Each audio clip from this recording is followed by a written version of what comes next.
phase.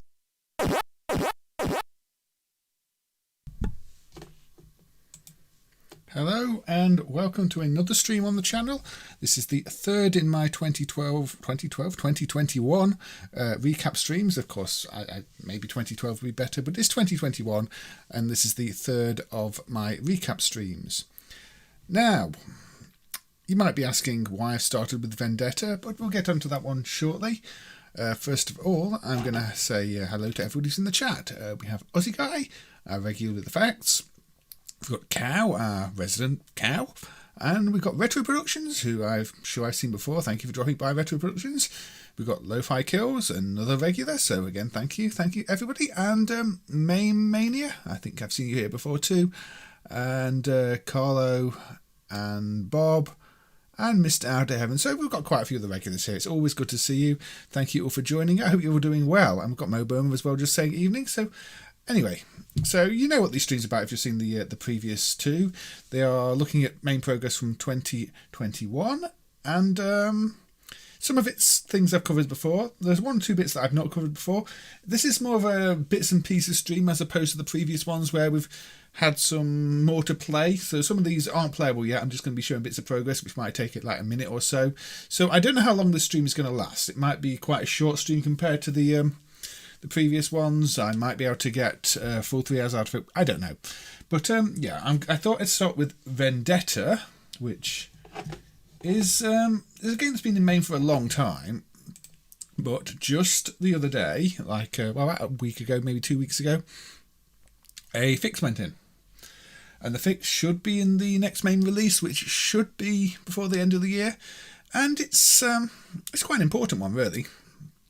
Maybe you've never noticed it, but there's been a bug open on main testers for a while for Vendetta, and it states that the collisions are not quite right, especially when the enemies are on the floor. Now, Kale was looking at that recently and found out that it does send a few extra parameters along with the collision check data to the protection chip, and they were being ignored. So he's changed it to make use of them, and now the track mode syncs up with the PCB, and generally the collisions of characters when they're on the floor is a lot better than it was before.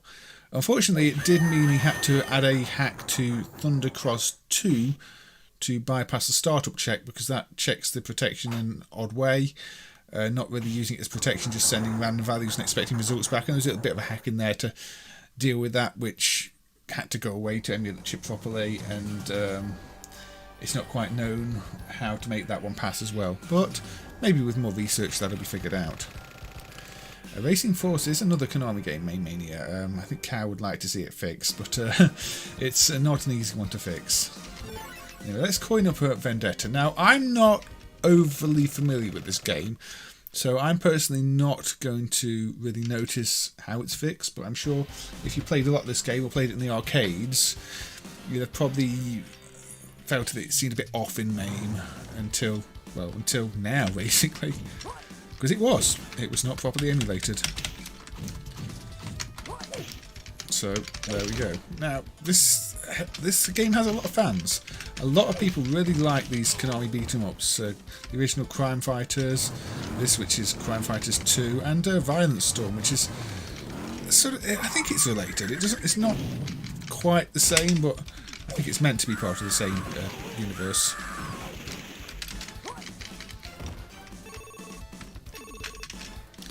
Now, it seems to be quite a simple beat-em-up. You can't double tap to run or anything else. But it's well presented. Just the two buttons as far as I can tell, kick and punch, and then both buttons does your jump attack like that. But you can get your weapons. Let's just break a crate and get another hot dog that's just lying in a crate. Now, as Carlo alluded to earlier, this is known for some content that was censored outside of Asia. But I'm not playing the Asian version, and to be honest, it doesn't really change the gameplay too much. I think it's one of those Konami games where you're probably actually best playing the Japanese version in terms of gameplay balance, but I'm not doing that either. So, you know, being a bit of a rebel here, just playing the plain old parent set, not the best version. Good evening, Peter. Welcome. Hope you're doing well. And Bill Joint and Single Dad Gamer. I'm going to update my blog too. Yeah, I noticed I'd only done one update in the whole year. I have been adding a few entries to the 2021 bit on the side, although even that needs a lot of work. In general, though, I've been doing all these videos and posting progress on, say, Twitter, rather than going out my way to do blog updates. But we'll see. I do want to try and add a bit more content to the write-up page, some screenshots and things I've just not covered. I mean, in doing the research for these streams, I realised there's a lot of things that I've not put screenshots up for or anything. You're going to guess 89 for this one. Yeah, it's probably around that, isn't it? 91. You're close. You were close, Bob. In fact, for 91, it maybe feels a little bit dated. But it's got enough style and some great artwork, so it holds up all right.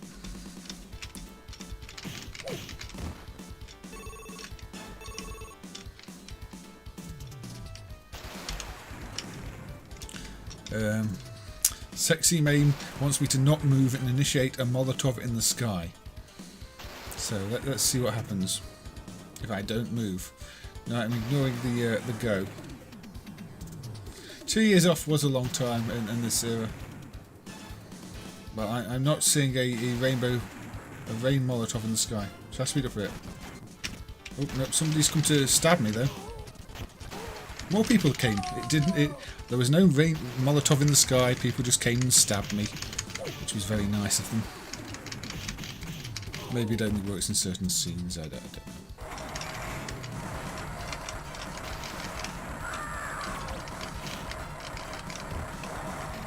So the original Crime Fighters was 89. This was 91. Yeah. Is Violent Storm really Crime Fighters 3? I've never been sure. It sort of feels like it. It's the serious Konami beat 'em as opposed to, you know, creatures morphing into other things or Simpsons or X-Men. It's the, you know, you're on the streets and this is happening. But visually, Violent Storm is quite a departure with the huge sprites and very different style. It's slightly less serious, a little bit more comical.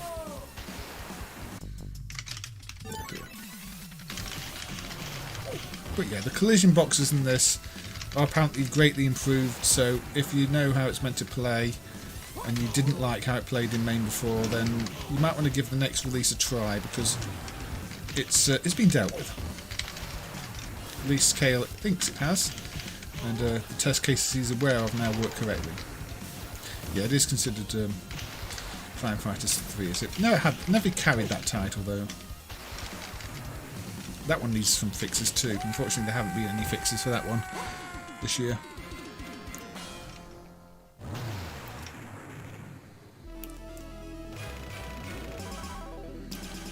Yeah, you could kick people on the ground when you were nowhere near them. That was it, Bob. It seemed to always register kicks when you were near them.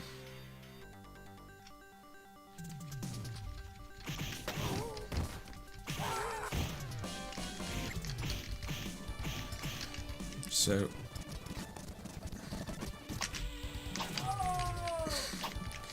more people appear. If I kill these.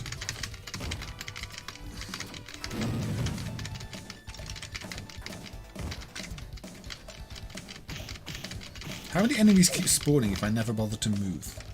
That is a good question. I'm assuming not infinite because that would be an exploit for score. Also, I'm about to die, as it tells me at the top of the screen. Oops.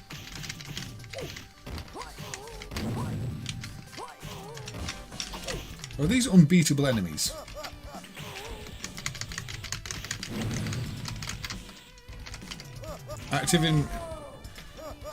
Activate invincibility. I've not got cheats on, so I can't.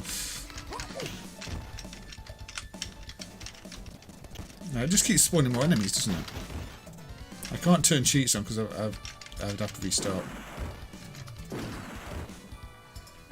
must do it eventually. Does this game really just keep spawning enemies? Is that does it deal with the time? That's interesting because most games would punish you in other ways.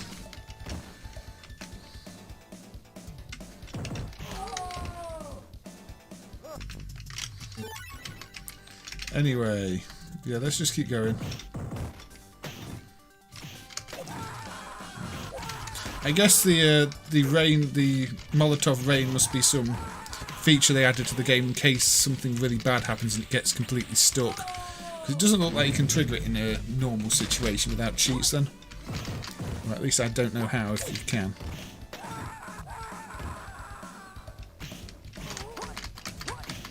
Doesn't work if I die. Oh well, I'm never going to get it to work then. Because I'm not very good at this game.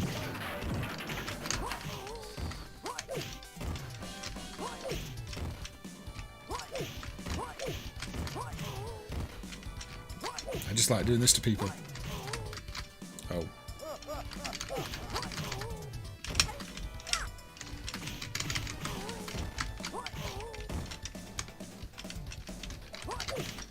Yeah, they're very generic punch and hit sounds, aren't they?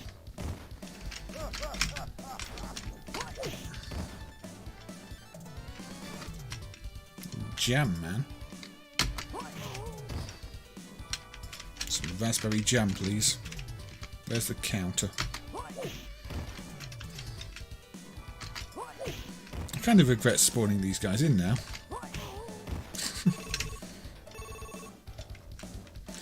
One thing you do feel that this game is maybe lacking is a proper jump button. I kind of expect like button 3 to be jump, and it really isn't.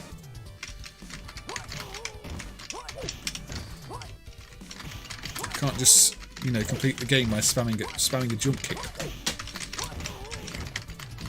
Because that'd be really silly if you were to make a game like that.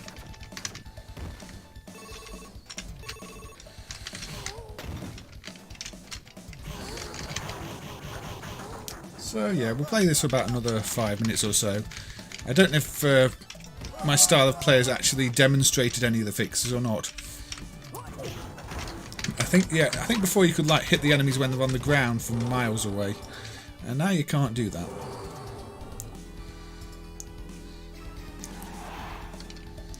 Good game. You can tell by the sunglasses. Yeah, sunglasses do make all the difference, don't they, Bob? I mean. Also, construction site. I think you need a sort of bingo checklist for some of these games.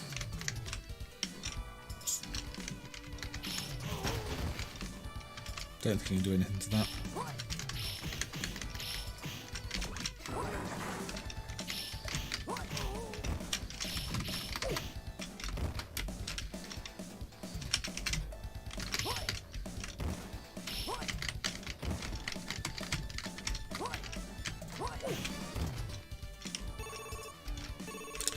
I am a MAME developer. I've done a lot of development for MAME over the years. Yes, sexy name. You'll find my name all over the source code. I've not really worked on this driver specifically. The fixes here came from Kale. But we might look at a few things I've worked on over the course of the stream. Have I ever played Haunted Castle? Yes, I tried to play Haunted Castle on stream before. I got killed by a wall. MAME mania. I mean, I find Castlevania hard enough as it is, so Haunted Castle is just like, yeah, this is unfair.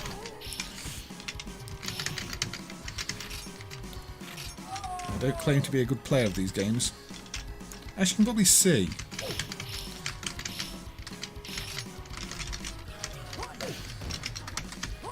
So how do you even attack people on the floor? I seem to be... There is surely a way to attack people on the floor if the bug was that you can attack them from anywhere.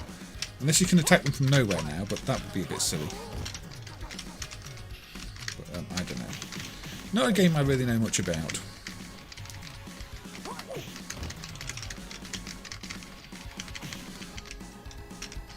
Yes, of course they did, Bob.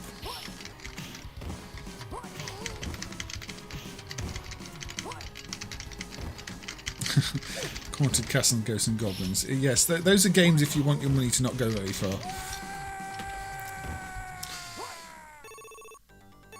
There we go. Oh, I still have to go. It's not the end of the level. It doesn't automatically scroll you. Oh, we have an elevator. somebody who actually looks like they're doing their job, or did. Anyway, yeah, I think that's Vendetta. They're meant to improvements to how the collision hitboxes work. I don't know the game well enough to actually know exactly what they were, but according to the commit, it's enemies on the floor. You could attack them from anywhere on the screen before, and now you can only attack them when you're in the right place, or something like that.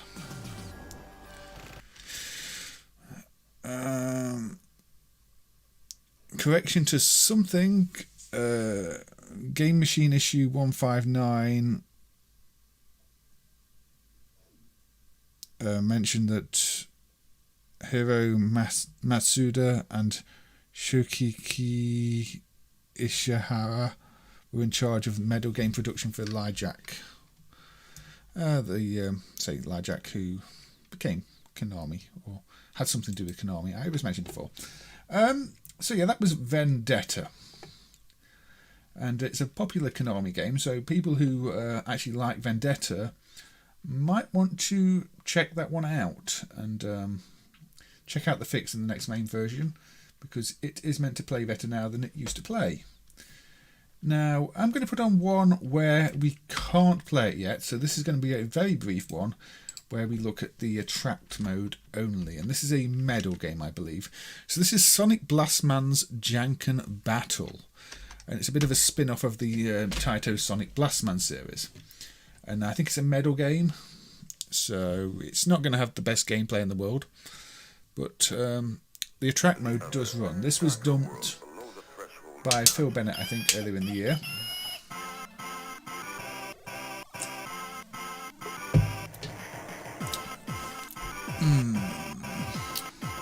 What was my first introduction to emulation?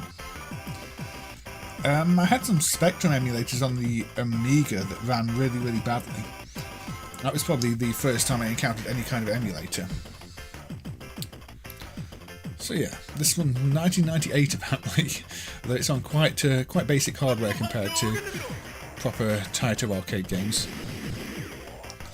Yeah, Sonic Blastman for the SNES is more of a beat 'em up because there's an arcade bootleg version of it.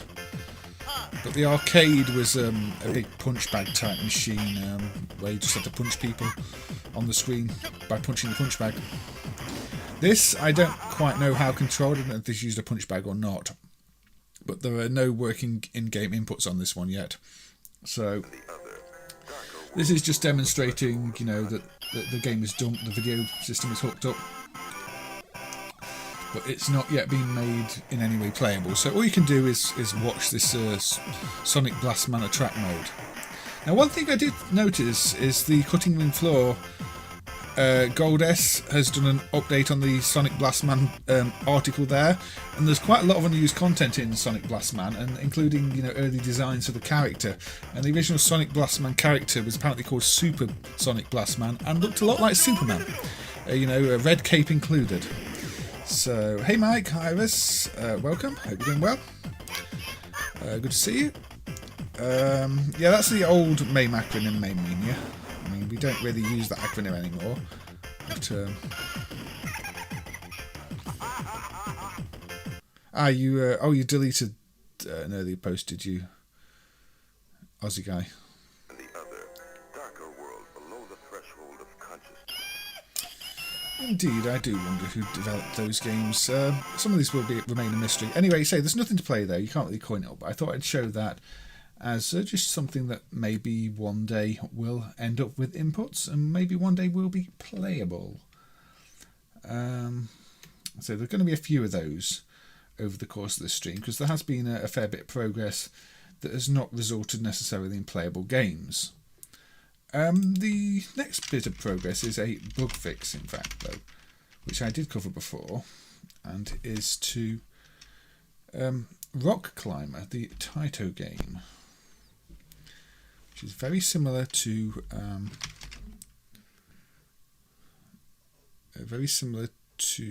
what's it called? Crazy Climber. Now, the issue with this one before is that all the sprite banking was wrong, so many of the sprites were drawing the wrong sprites and were corrupt. We have also since found out that this is meant to have a doorbell melody type chip like Phoenix for the music in game, and that's not emulated yet.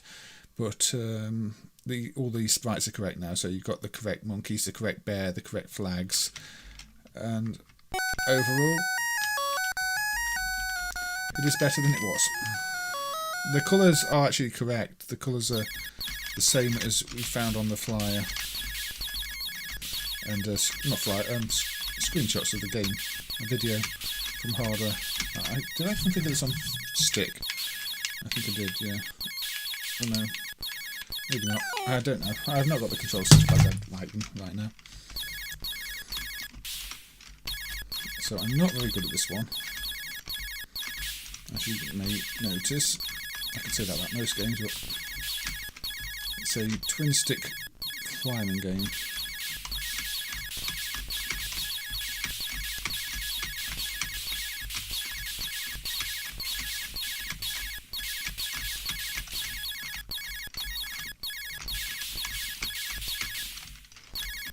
But yeah, there's meant to be a doorbell melody playing right now, just like saying in Phoenix, and the problem with those chips is they have the melody is internal to them.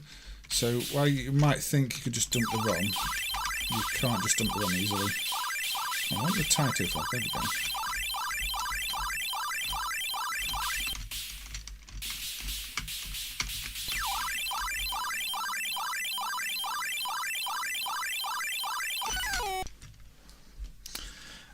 I think, didn't we conclude that it was like Jordan or something like that? I think Aussie guys said it was possibly the same people who developed Crazy Climber. I'm not sure. Yeah, it was a game that was officially sold by Taito. It's not some weird bootleg. This is what Taito thought would be good to put on the market. But this is where the colours look really odd, those logs, which are pink. But again, the pink is confirmed on hardware. That's not an emulation glitch.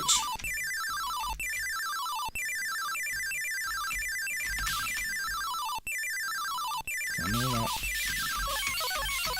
Now that's the sun, believe it or not. Because that's what the sun does. The sun throws fire. Like torches in Ghosts and Goblins.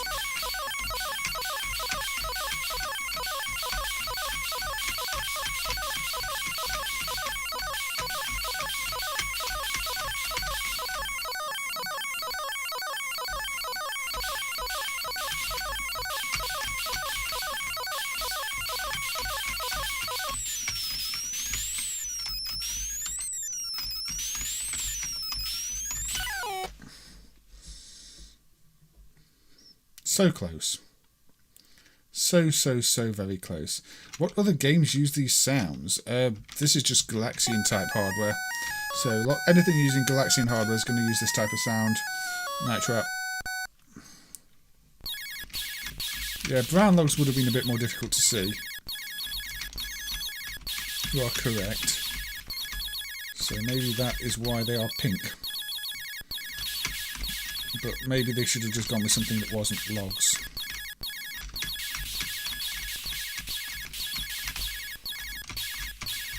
But yeah, I did put off playing this one for a long time after helping a little bit with the driver. I know Docs added it back in the day, but I think I helped a little bit with it, but never figured it out properly.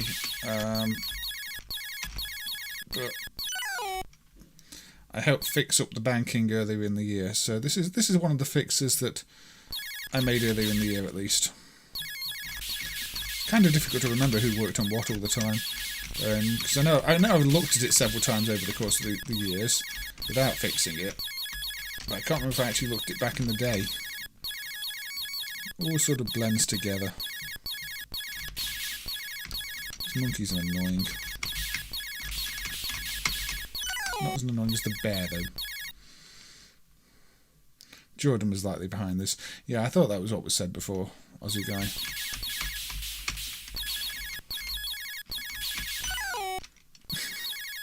I was hoping we'd get to the top of the first mountain so you can see the parachute down, but we might not do that.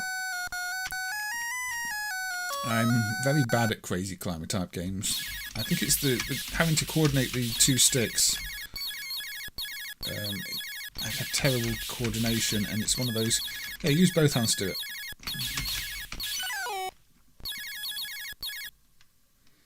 Yeah, it's Mooncrester is also Galaxian type sound hardware, so it's going to sound a lot like Mooncrester.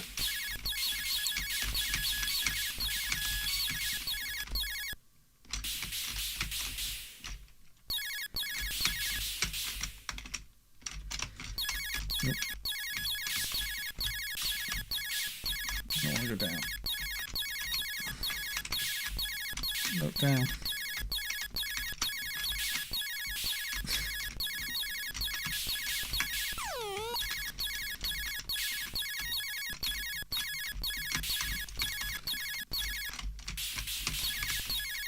The bird's going to get me. No.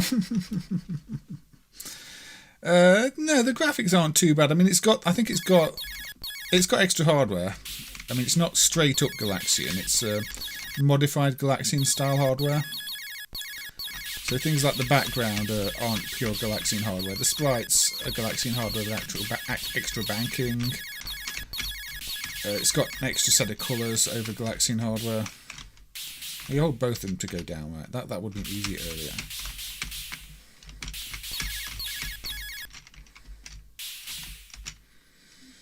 Anyway, yes, I'm failing to climb a mountain. It's better the first time.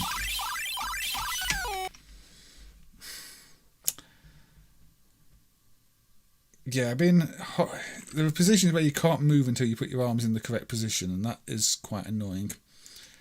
I mean, so I'm not a huge fan of this, or even Crazy Climber. I know that a lot of people like them, especially at least Crazy Climber. Maybe not so much this one, because, again, this one had been badly emulated for so long that you probably didn't want to play it.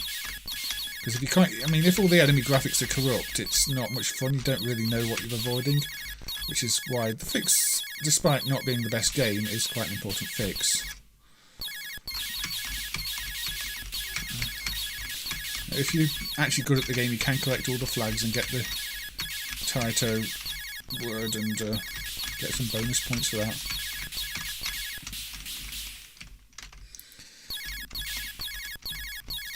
But yeah, it's a shame that it's not on better hardware.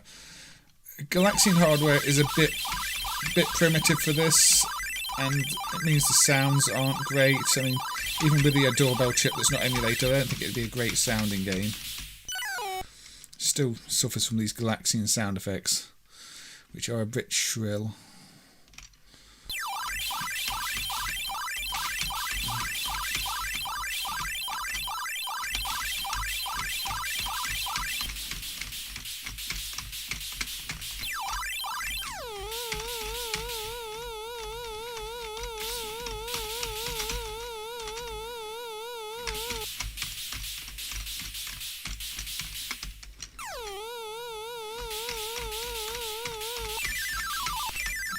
Hogs.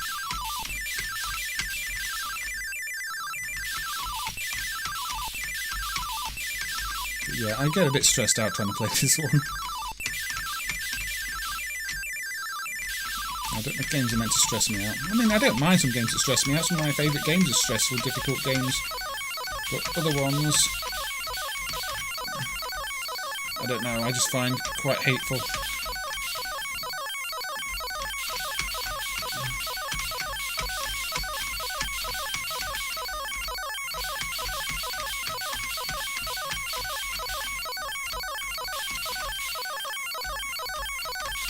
There we go, I've actually made it to the top. Imagine if this was a Starfield. Yeah, I'm surprised there isn't. I'm surprised there's not. I'm surprised it doesn't change to a Starfield at the top of the mountain. Maybe it doesn't have the Starfield hardware though. So yeah, then you just slowly parachute down and you have to try and land in the right place. It slows you down. Where's the thing I meant to land on? It's there. It's there. Come on. It's a bit. I mean, this reminds me of the docking sequence on Mooncrester, which again would point to it being a, actually similar developers. I think didn't Aussie guy say Nichibutsu is Mooncrester is also Jordan.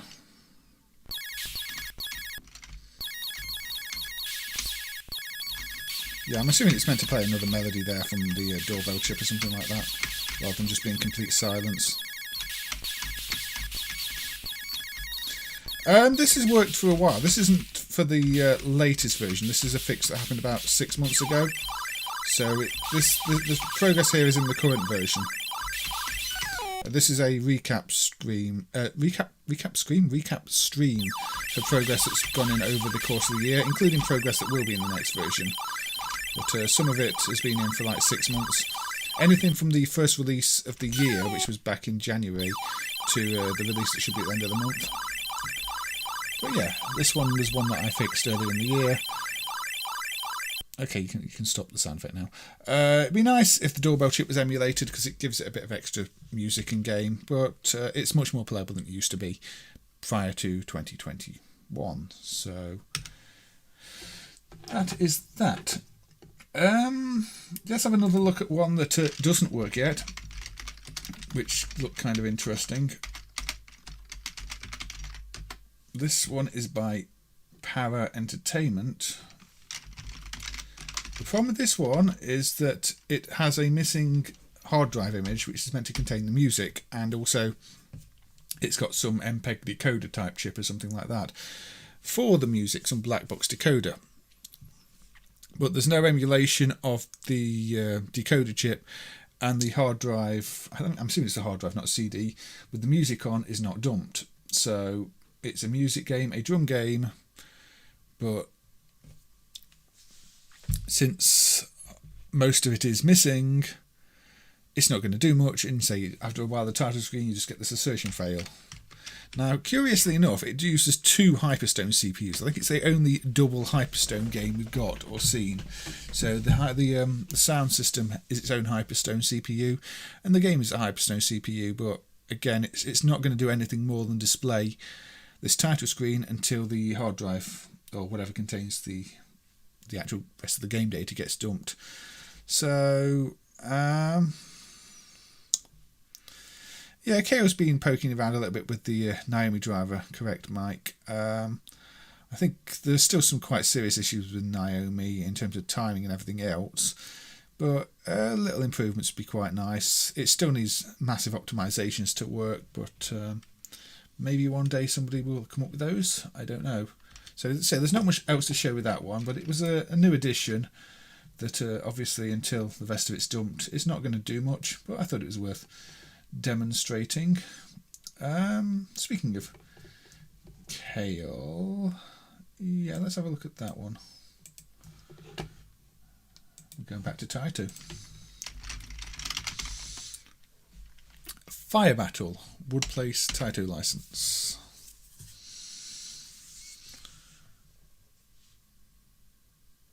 Shokichi Ishihara gamography is Scramble, Super Cobra, maybe Strategy X, Track and Field, and the Bubble System hardware. And then nothing apparently. I don't know. Did they do anything after that?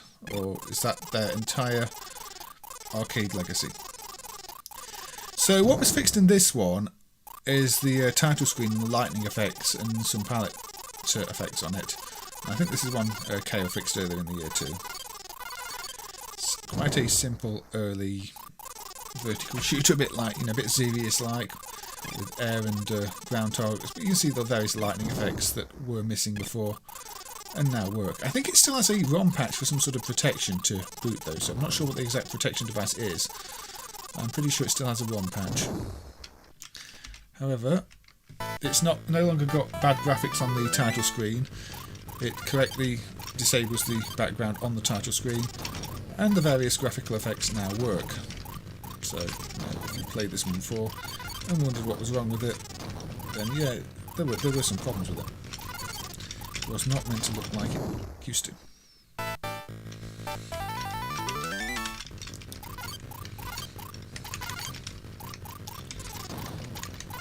But yes, one of the smaller fixes from the year, because I don't think that many people are really going to care much about Fire Battle. It's not the most original game in the world, but again, good to have it working properly. Or at least better. I don't know if it's 100% because, again, there is a protection patch of some sort. But definitely looks better now. Less visual oddities.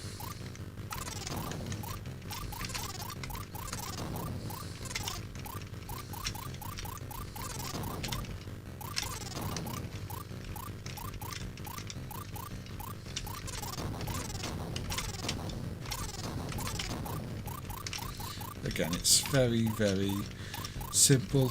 You've got air targets, you've got ground targets, you blast them. The style of the mountains reminds me of one of the Sega... Is it Regulus? One of the Sega games has got quite a similar style to some of the visuals. All games deserve to work indeed. And maybe this game does have some fans.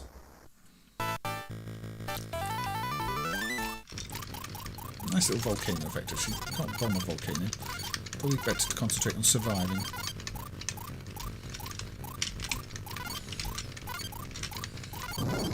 Not getting blown up by a volcano. Xevious was going to be on the 2600 and a prototype was found some time ago. Went to Extreme Rec. I haven't checked that one out. How did it hold up? Can't imagine Xevious being too good on the 2600.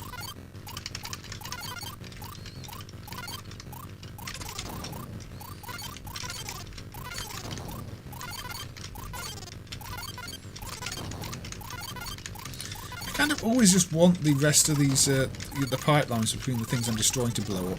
That'd be more satisfying. But they don't. I'm assuming they're not meant to. Now this runs on the same hardware as Clash Road. I think there might have been some improvements to how Clash Road runs too. I'm not so sure about those. Clash Road still seems a bit messy. I think it did just run too fast before then.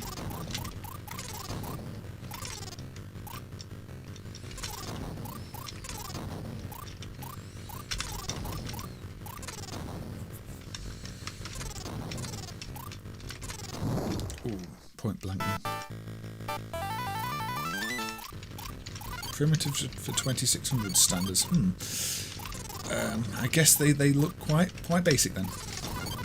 Actually, some 2600 games did look pretty good. I mean, I can't say it didn't have a unique style. I mean, you know, Pitfall and the like actually looks fantastic on it. It was good at rainbowy things.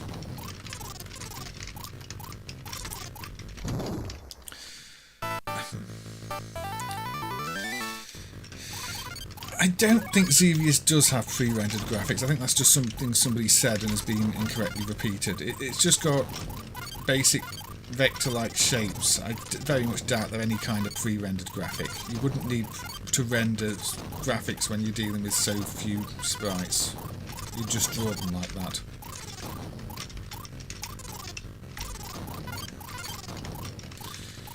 I think maybe somebody just referred to Xevious's graphics as pre-rendered because it's not using a polygon to draw the rotating squares and they've been drawn in ROM. I really don't know. There's no reason to think they were like computer generated.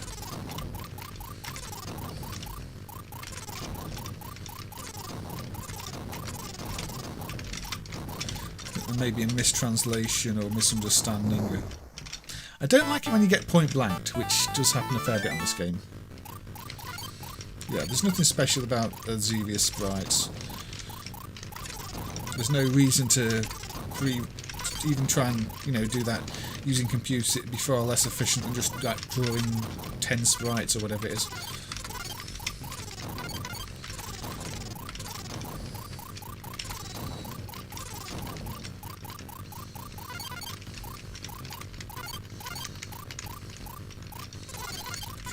First pre-rendered was probably Viewpoint.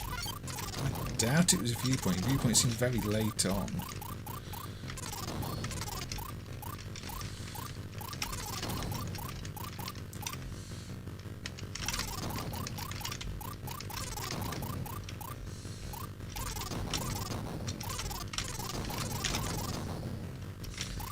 So let's try not to die, which is generally good advice for games. Yeah, that means not going too close to any enemies, as I keep making the same mistake there.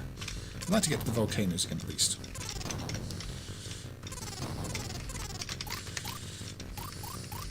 Okay.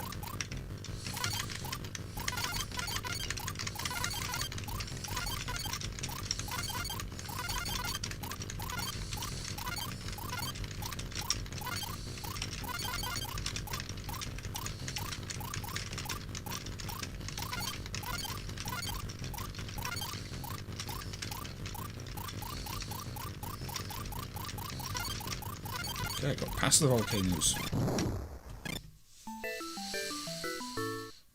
That was mean. I was not expecting the enemies to do that. How am I meant to avoid that? They just lasered me out the sky. The late Hiroshi Dotman Ono was behind the sprite work for Xevious. And yeah, and I very much doubt he pre-rendered them. I don't know where that's come from.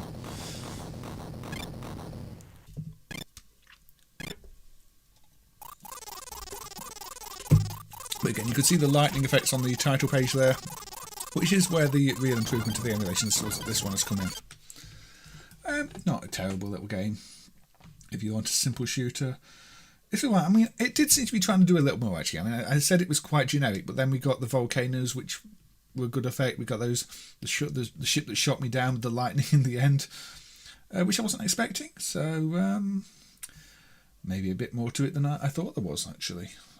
Who knows? I might have to go and have another look at that one myself later. Okay. One I'm not going to play too much of because reasons. Mature.ini reasons. Is CC Find Out. Now this runs on a 54 MHz ARM, so I'm going to have to, not cheats, sliding controls, underclock it a bit so that it doesn't run too slow. Yeah, I'm 100% now, just about. So this one, sound emulation is added. It's basically an ARM with a frame buffer, and it needs an ARM recompiler really. And it is a spot the difference game, but with animated setups for the most part. In fact, this isn't the best level to demonstrate it, but that's a boring level. Let's try again.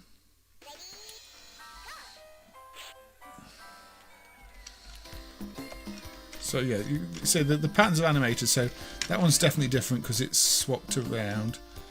That one's different because it's swapped around. That one's different. So you find the differences on the moving images. And that one's different.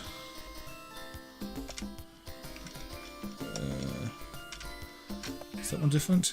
That wasn't beating at the same rate. That's different. That's different.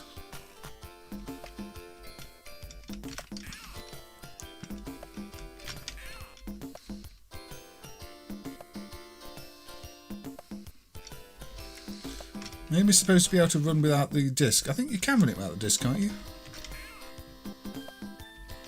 Don't think it's meant to display any backgrounds without disc. I think it just runs without the backgrounds.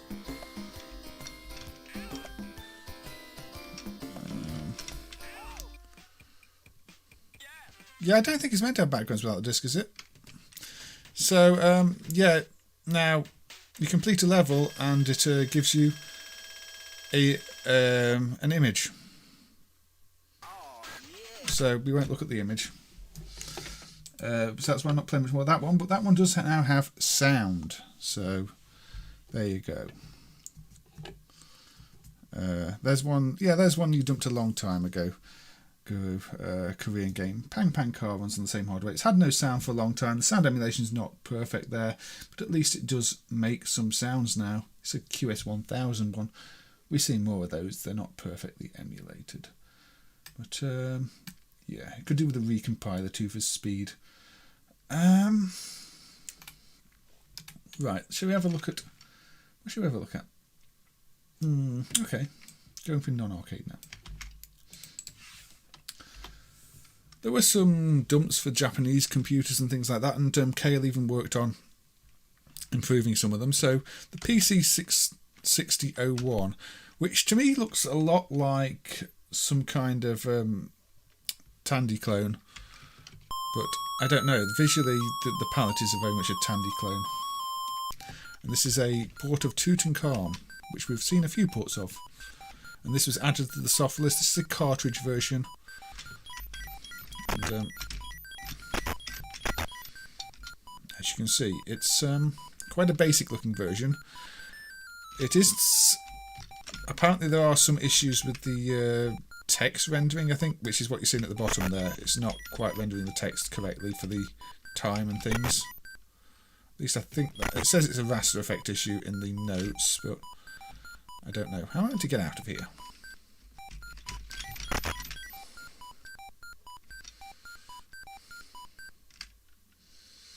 This was ported to the 2600 by Parker Brothers with better graphics. Yeah, there's quite a lot of ports of this. Some quite good, some incredibly ugly.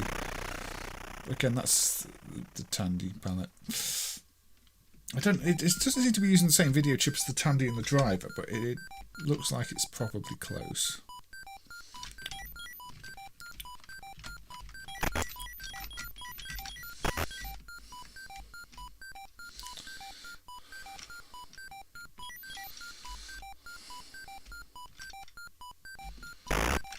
I need to get the key first. Yeah, so the text is wrong. I mean, it doesn't look like a raster effect to me, but Kale mentioned it was a raster effect, so maybe it is. Maybe it's meant to change the some memory bank or something at the bottom for it to actually render the numbers properly. But it's a port of the game I've not seen before, so I thought I'd play it, and it was an edition from last year. I'm assuming these cartridges are quite rare.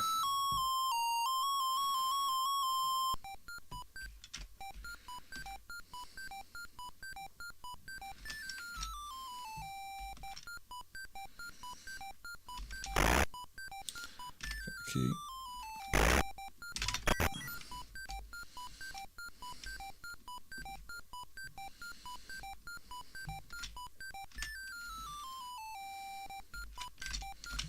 Where it gets tricky. No.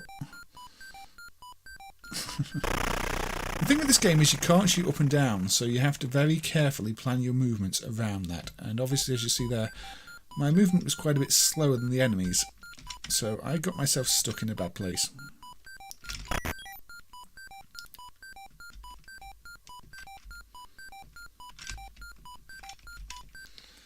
I'm assuming there's ways to lure the enemies to where you want them to be, and therefore be able to kill them without them killing you. But this does seem to be one of those games that I didn't realise was quite as popular as it was. There were so many games that have been influenced by it, and so many little ports of it and things like that, that you know, I thought it was probably one of those games that was kind of an obscure arcade game that nobody played, nobody cared about, and got left in the arcades. But apparently that is not the case. I still think it feels like a Galaxian Defender in the cave, but that's what I said when I was playing the arcade version. The arcade version sounding much more like Defender as well.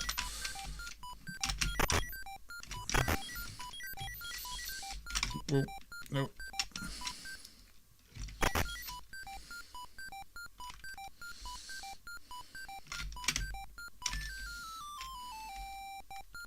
Yeah, it's a great tune, isn't it?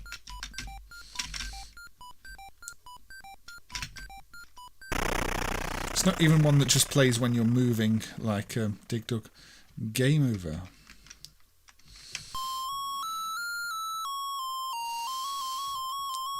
On the US copyright registrations, a company called Union Denshi Kogyu is listed as a copyright claimant for the end. Union is still a Konami client today, and they make power supplies. I wonder if they just ended up on there because they made the power supply for it.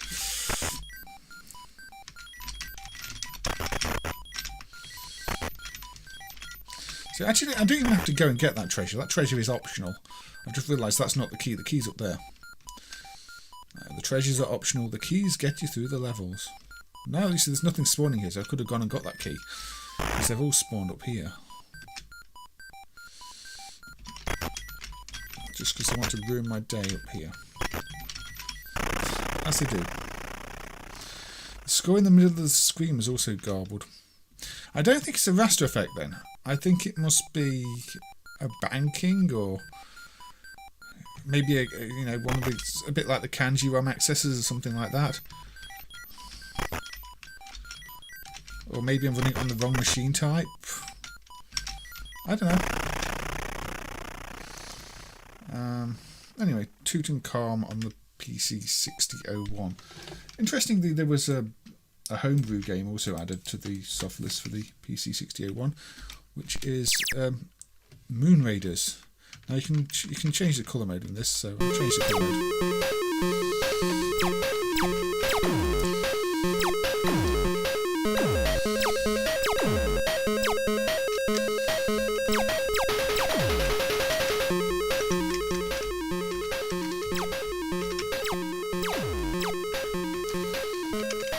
What colour mode do we want?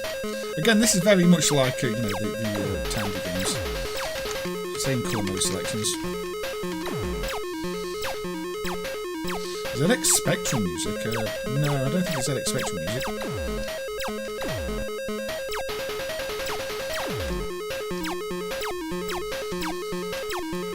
Hey Christian, welcome, I hope you're doing well. So yeah, this is a homebrew game by XYZ in 2010. I'm assuming this was on platforms other than just the PC6001, but I don't know. I'm just going to play it black and white. I think the volume's a bit high. You can turn it down a little bit. No, I want some colours. I think it's meant to be played with the colours, isn't it? I was meant to avoid that. Maybe just took a lot of shots. Big chunky lace though. It is an AY. Ah. Didn't sound too Spectrum-like to me.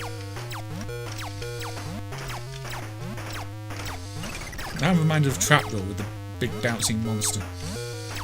I'm just meant to shoot it enough times. Oh, no. The second button is pause and change colour. That's why I keep accidentally changing colour. Aussie guy has an information on Lijack on SMS Power. SMS Power is proving to be a very, very valuable resource for much more than just the Master System.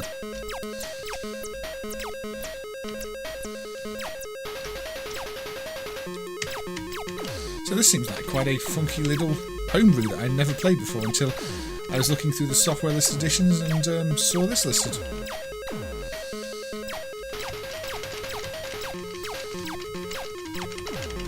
Shoot enough times.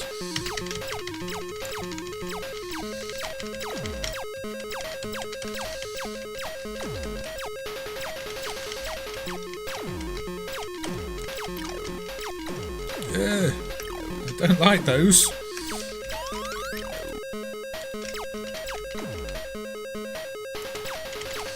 Why is everybody trying to invade the moon anyway?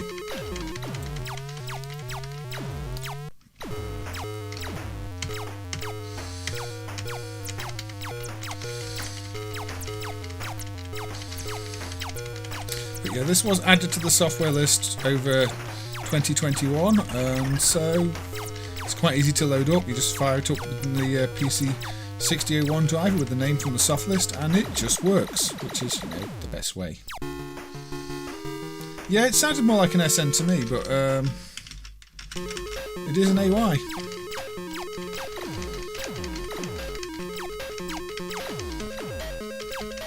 It's got quite a few different enemy types.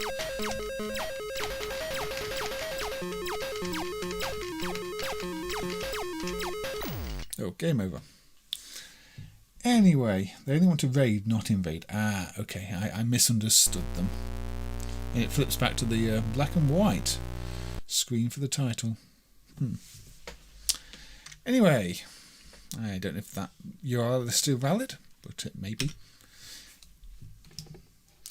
GRDI Game Developer Research Institute is hosted on SMS Power. and that's where you get a lot of your stuff from. So yeah, they're hosting it. I don't know if are any of the SMS Power people involved with it, or do they just host it? I don't know. I mean, SMS Power is a really good site anyway. Definitely one I'd recommend. Okay.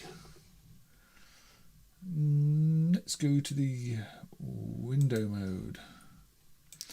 This is another that I played earlier in the year. I can't remember how to play it, unfortunately. This is one of the electronic games.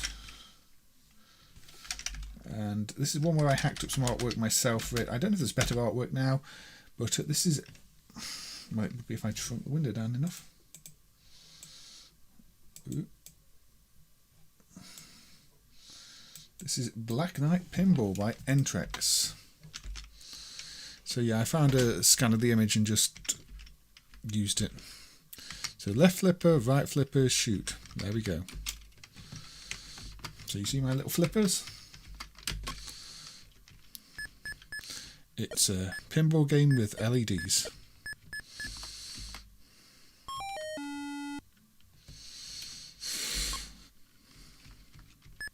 You're more into FM synth than PSG. I think I just recognise a lot of composers on the things like the AY rather than the chip sound itself. I mean, like the David Whittaker stuff. And well, I'm doing well, aren't I?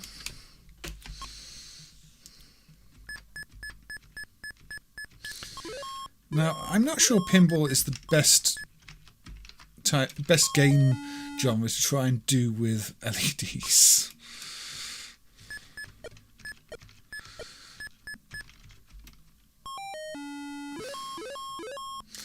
Yeah, it's a little bit awkward. But the ball moves around, but you sort of have to guess where the ball is when it's moving between places.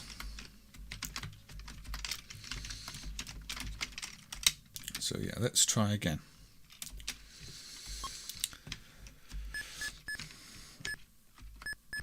So, you know, the dot shows you basically the last position the ball was in, but I think internally it's probably calculating on a finer granularity.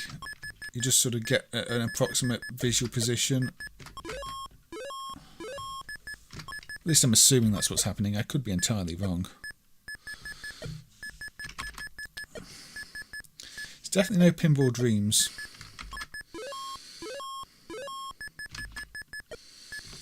Obviously, it was based on a real table, I believe, which was much better from memory.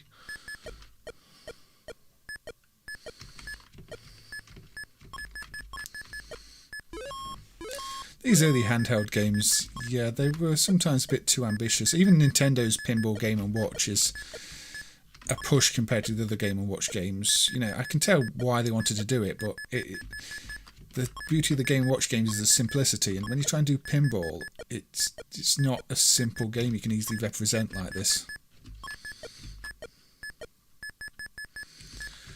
If there is a better piece of artwork now, let me know. I'm assuming this is still the one I made, and I've not downloaded a better piece since. I could be wrong.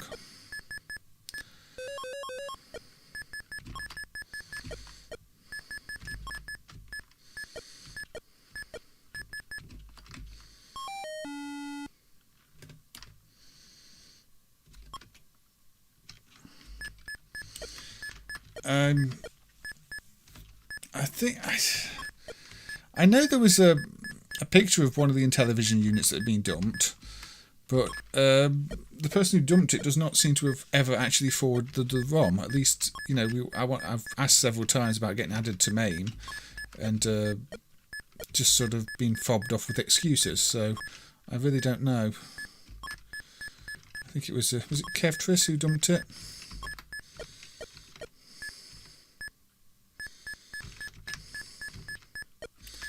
But they're pretty tricky to dump. They're ones where there's no easy place to connect to. Sean has a few of them that I've sent him. But yeah, Entex Black Knight Pinball. We've got another ball? Okay, we've got another ball. It is not over until it's over.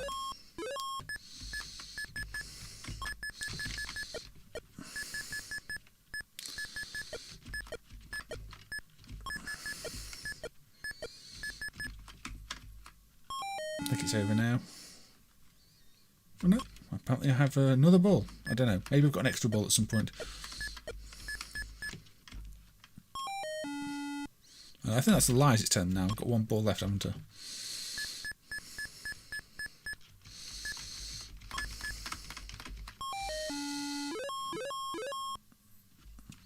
Now it's over.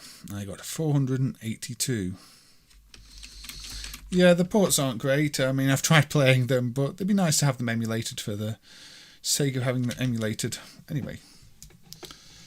Hey Robert, welcome. I hope you're doing well. And if anybody else has joined and I've missed them, I didn't say hi to the Pirate Game Boy, did I? Welcome to you too. But did I miss saying a hi out to R09? I can't remember. Hopefully not. But if I did, I'm sorry. But hello to everybody. But yeah, that was Entex's Black Knight Pinball handheld game. Curious little one. I think it's more playable than some of the little LED games. But it's not really like playing a proper pinball, is it? Not even like playing a video pinball. Now, from my notes, this one had sound added over the course of the year, or improved. Maybe the sound wasn't quite right before, and there was some stuff missing. It's a bit loud. Let's turn it down here. This is Taito's Sky Destroyer. This is better known for... It's still quite loud. This is better known for the NES version rather than the arcade. But give it a little play. Very nice rotating... Well, I say rotating. It's not really rotating, is it? Nice horizon effect.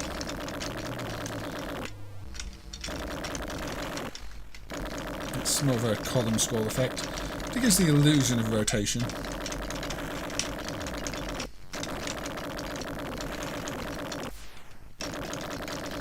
Yeah, a lot of people know this from the NES, or especially pirate cartridges, rather than the arcade version.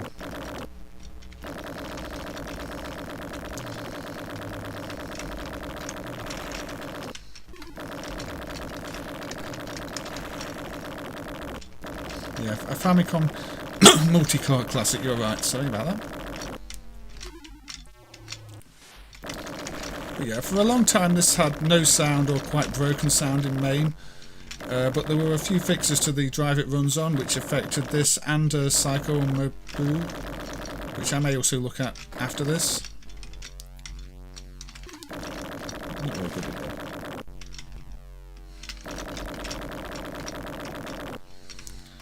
Now, I seem to recall playing this one before and then getting to the high score table and thinking maybe the up and down are reversed.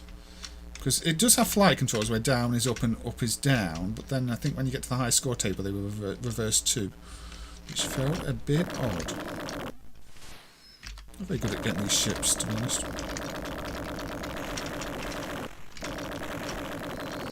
You prefer the sound on the Famicom one? Yeah. It is one of those where maybe the Famicom version is the better game. Very, very obscure arcade game. I mean, most people didn't even realise it was an arcade game. They just thought it was a sort of NES Famicom original. And then it showed up.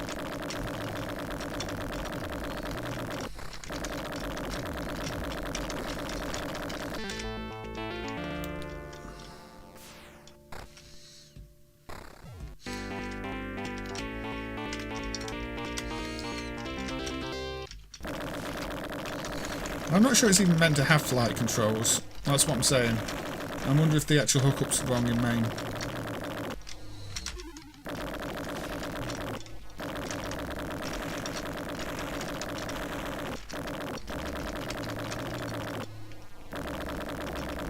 I never realised that Xerion was a port on it either.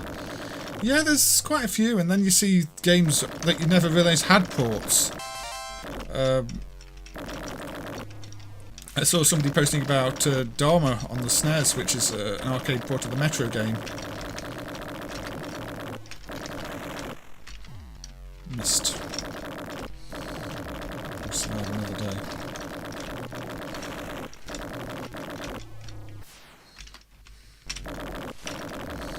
You have to get the aim perfect for those ships.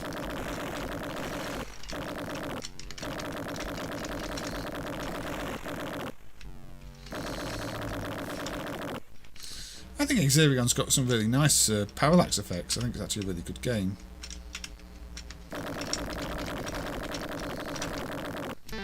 Oops. Got shot down.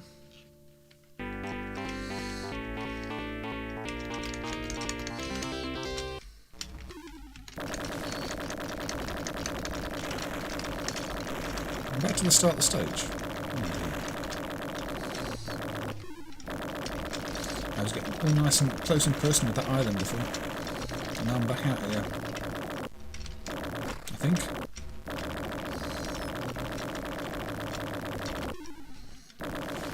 Not a chance.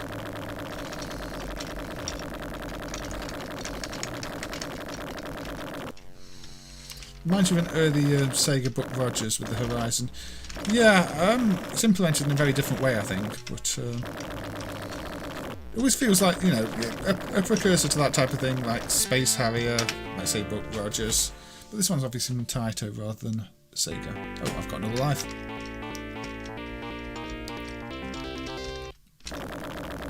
Of course, you can just go into the sea and kill yourself if you want to do that, which is kind of funny.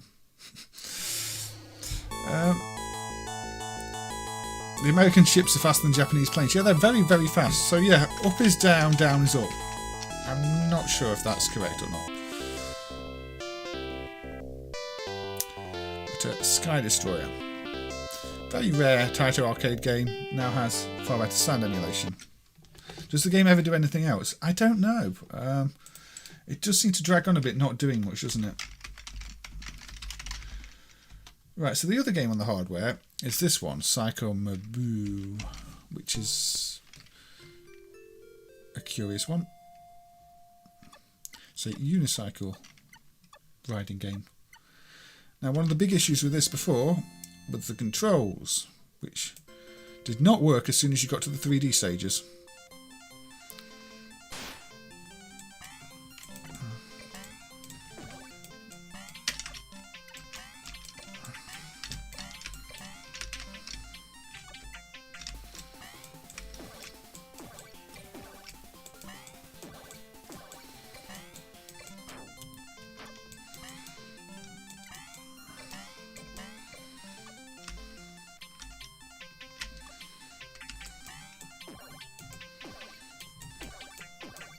Yes, the odd coloured cones are correct. That's not a bug.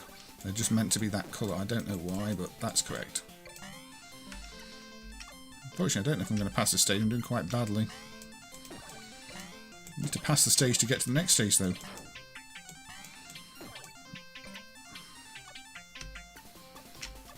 You can pedal faster and slower and change your balance. Yeah, I failed.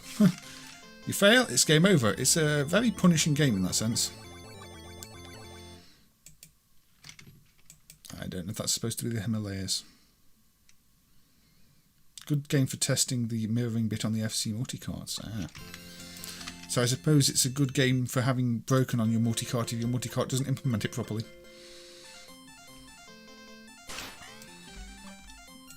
It's funny how many of those carts do contain broken games. It's like, nope, we never tested it.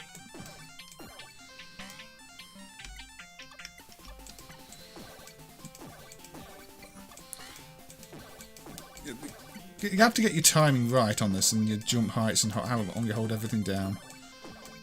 And try and get your proper combos. Obviously your target for completing the level is up top there.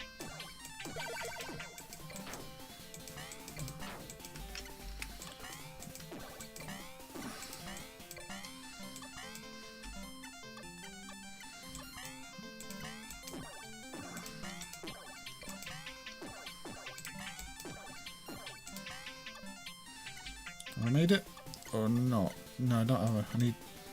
I'm nowhere near the target.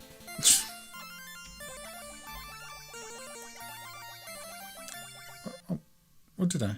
Oh, I must have. I must have made it. Reminds you of BC's Quest for Tyres. Yeah, I played a bit that one. I quite enjoy that one actually. So yeah, we have to do it again.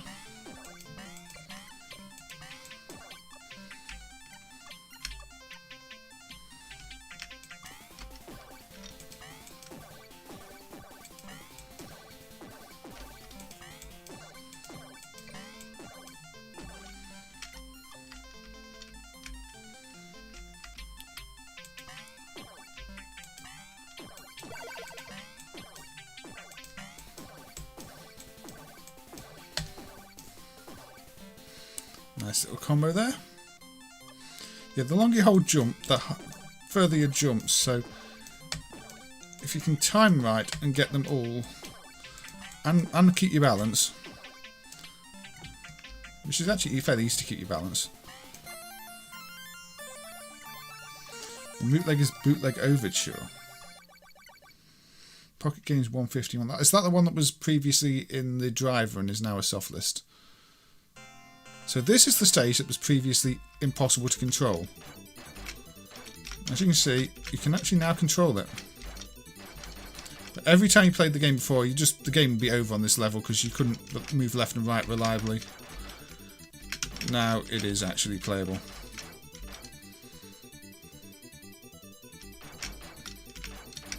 So that is the big fix from the year just gone for this one. You can actually play these stages without just failing. 40-mile-an-hour unicycles, yep. Now it's in the software list only and works. That's good.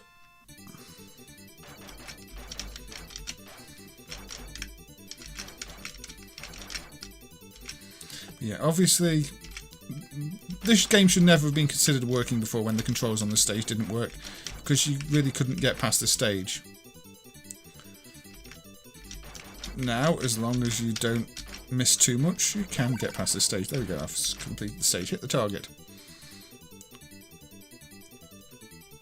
It's like Grog's Revenge. I've not played Grog's Revenge. Roadrunner on the NES was a port of the Atari arcade game. I never liked that Atari arcade game. I think the Spectrum had a port of it too, which I wanted to like and just never could like.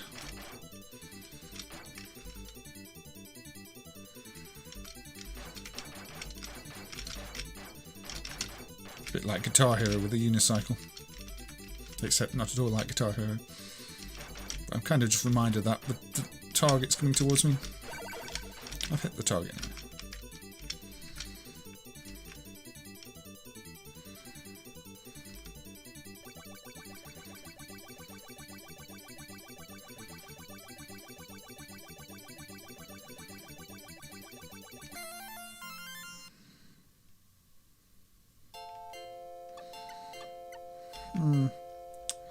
That Konami Arcade Advance has got stuff that copies graphics around. That's not in the soft. That's a plug and play though. Actually, not a bad plug and play considering who made it. It suddenly becomes a lot trickier to hit the things.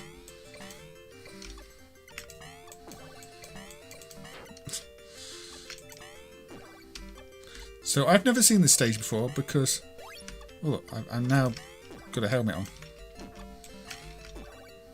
Because it's never been possible to pass that 3D stage before. Now it is. Do I get points for just hitting them? Apparently I do. Egg. Now it's turned into Wonder Boy.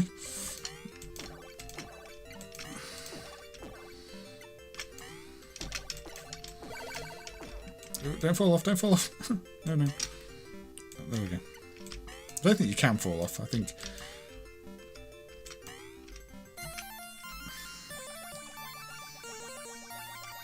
You like Desert Demolition on the Sega? I've not really played much of it. I seem to recall it didn't have the best sound design. Luma Gameography is also on the GRDI site. Aussie Guideposts. This is definitely a little underrated game, I think, and the fact that it now plays much better means it's worth checking out again.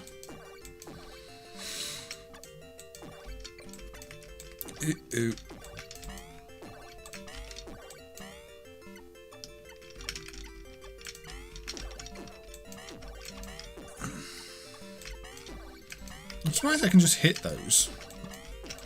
I'm assuming I don't get as many points just for just hitting them though.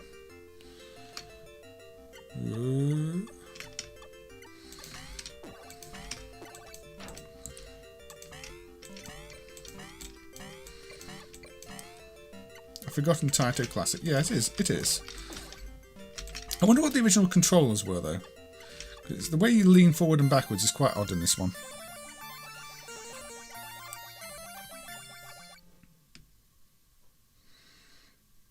Grog's Revenge is BC Quest for Tires 2. Ah, okay.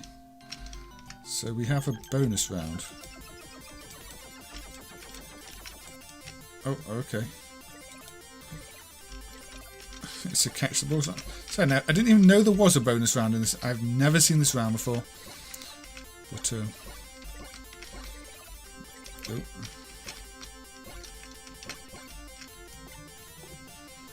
Again, it controls fine now.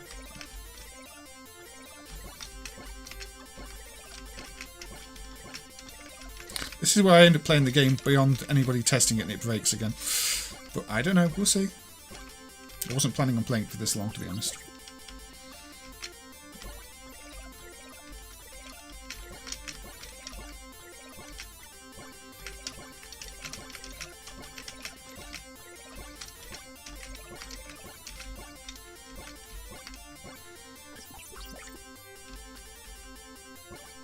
The total Grog's Revenge ripoff. Did it come out before or after Grog's Revenge? This was from '84. When did Grog's Revenge come out? This is an arcade game, Single Dad Gamer.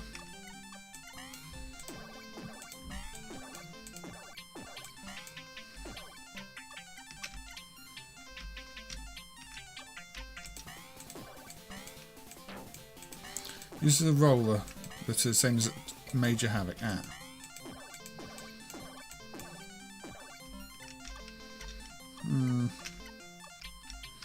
So yes, it's possible it was influenced by the game you're mentioning then. Oh dear. Nope. I missed them all.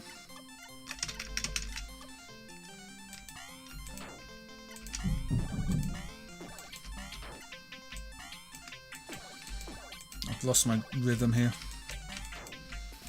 Uh-oh. That's not good. I think I failed. Yep, the end. Game over. Oh well.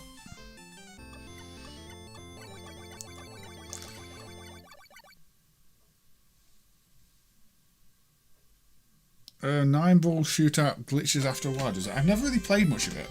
Maybe I'll have to have a look at that one on another stream. Yeah, I managed to get quite a long time out of 1 credit on that one. I was surprised. I'm not complaining. Usually I don't manage to get much at all out of a credit. But anyway. Where shall we go next? Okay. Another one that's actually still marked as not working, but had some fixes so it boots, is Yori Jori Kook by Golden Bell Entertainment in 2002.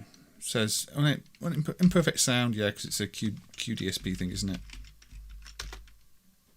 it? Yeah. So, despite being marked as not working, you can coin it up. And you can select a character. It's quite quiet. So we'll select the frog. It's probably better that it's quiet. The sound emulation is awful.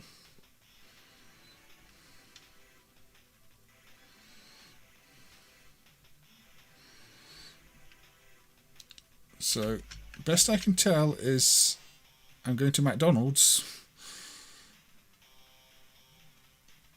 and it's some sort of mini-game compilation. I don't know.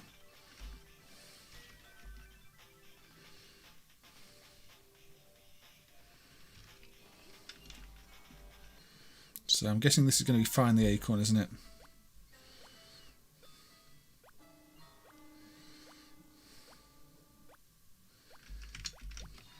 There we go.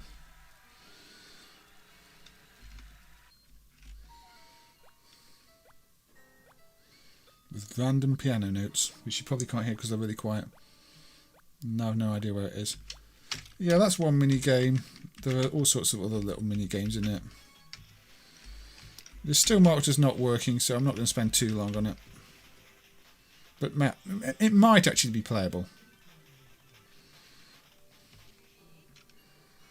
So is this a tile matching? No, I've got to find the sequence, haven't I? So we're going to be there, yeah.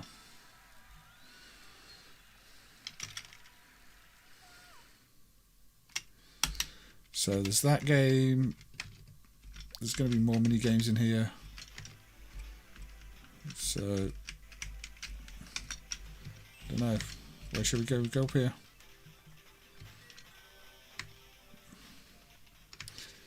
And it's another game with some sort of... I've got to remember the pieces. So mushroom... Yeah, I meant to remember the sequence, aren't I? Strawberry... Potato?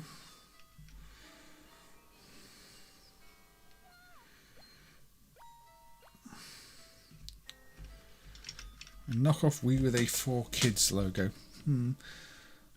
Which one's got the 4Kids logo? I can't remember. I know the juice box has got 4Kids logo, but that's not a Wii knockoff. But yeah, that motor's not working, but it was made to boot and does actually seem to kind of be playable. But apparently its motor's not working because it still needs a ROM patch. I don't know. I've not played much of it. I was just going over bits and pieces and realised actually it boots and you can kind of play it. So a little bit of progress there. One that isn't yet playable, that was decrypted over the last year, Magic Bomb by Astro Corp. This just seems to be a gambling machine. Now, there are various sets of this. Some of them have got stronger encryption than the others, but the less complex encrypted ones with more basic encryption do actually boot now, but they're not yet playable. I'm not sure anybody's really going to care because it's a slot machine game. It seems to run too fast. But, I mean, visually, it's not terrible.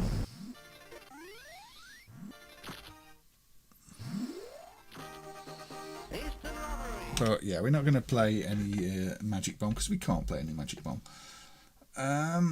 So we'll just move that up to the... off the list of things that I need to look at, or want to look at. And start going back down our list of the bits and pieces. There we go, that needs to be moved.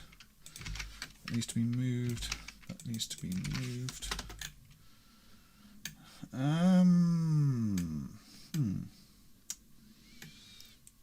Okay, one where I fixed the sound anyways. This one is Maabou Suit Gundam Final Shooting. And this one was actually a really, really simple fix. Hey Taito, welcome. The MeWe definitely doesn't. No. Unless there's knockoffs of... well, there's knockoffs of everything. But I can't think of one with the 4Kids logo. But anyway, this one is one where the sound improved. I think I'm going to have to turn the sound up on this one. It seems to want a quiet one. Now, this was actually a simple case of the sound ROMs being loaded incorrectly. And there were loads of sounds missing before, and now they play. Sometimes fixes really are that simple. Unfortunately, we have looked at other things where the fix hasn't been so simple. We looked at Pac-Carnival, Thunder and Lightning 2, where my conclusion is that the sample ROM is half size.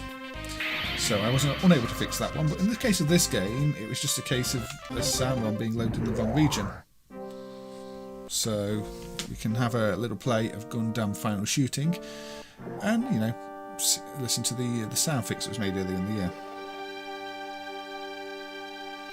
The one with the logo is pretty rare.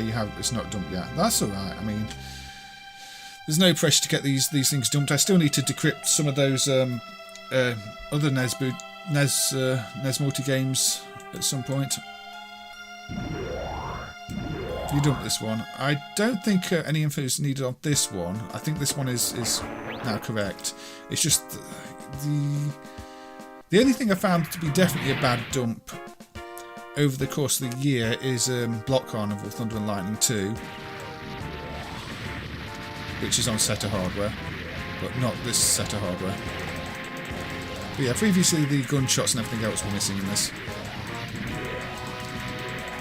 I found other things that are probably bad dumps, or incomplete dumps.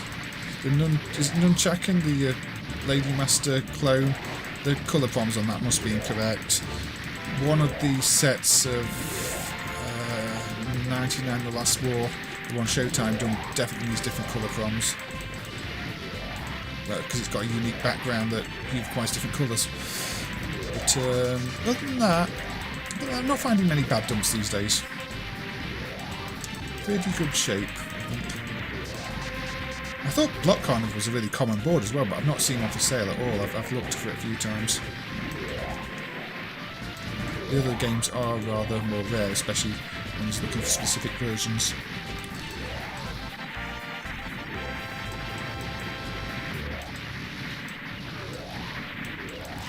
But yeah, obviously this is one of your gun-based shooters. No, I say gun-based, it's analog sticks, isn't it? Potted sticks. Not a proper light gun game. Reminds me, I should probably have looked at the lock and loaded priority improvement, but maybe we'll see. Yeah, it's kind of like Steel Gunner. Steel Gunner is another one I should probably look at. Steel Gunner is another one that, well, basically a very, very similar fix, but in an entirely different way. Steel Gunner, the machine gun sound, the gun sound was fixed also, but that was because of the fix to the Namco sound chip emulation. This was just a ROM being loaded incorrectly. Sometimes fixes are simple. Not every fix that happens throughout the year is a complex one. Sometimes it's just like, oh, that was overlooked at the time, let's just fix it. Nice and easy.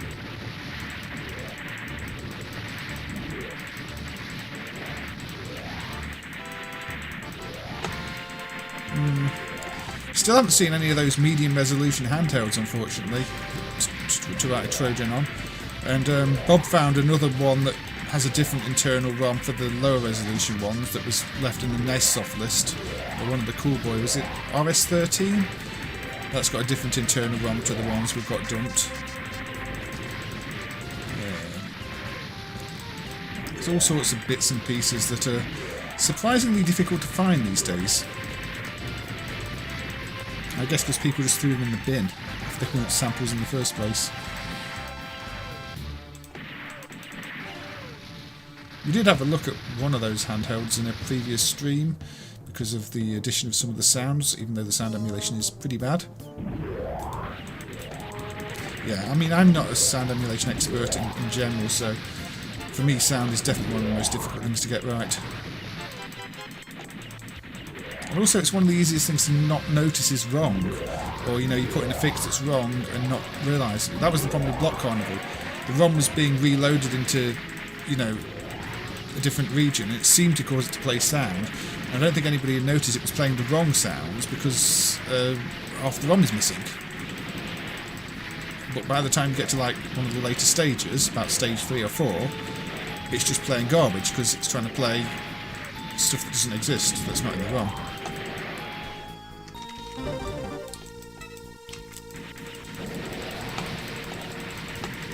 Anyway, so you can hear the sound effects, you can hear there's a lot more going on in the audio.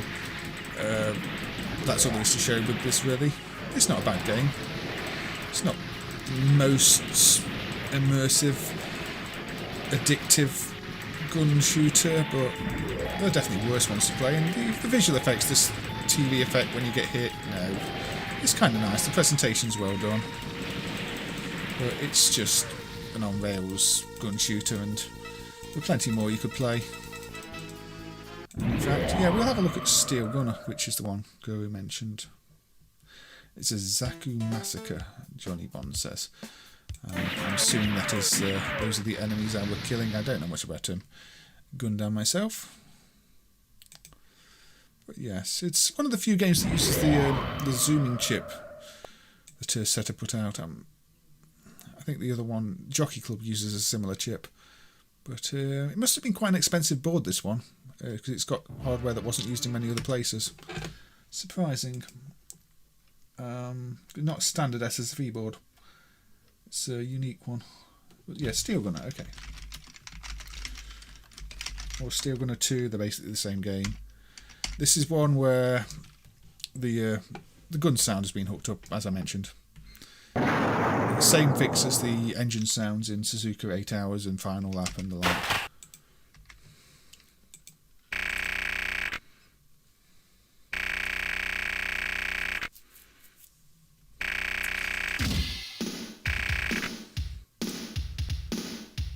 Typewriter's also missing discrete audio besides the wrong colours.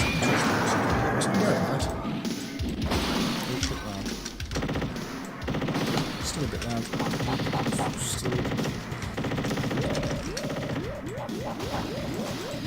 But yeah, you can hear the gun sound effect now, probably quite loudly.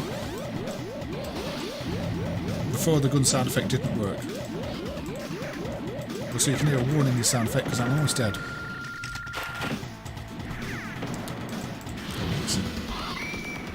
Oh yeah, I don't shoot the civilians. I always forget. I always forget there might be civilians to shoot. There weren't any civilians in the previous game, were there? I just killed everybody and everything.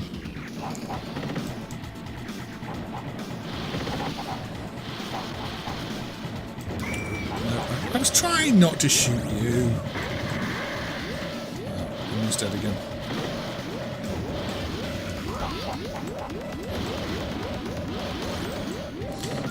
Now, it doesn't always play all the sounds because there's a lot of sounds going on, so, you know, when there's not tons of other sounds, you can hear the machine gun sound now.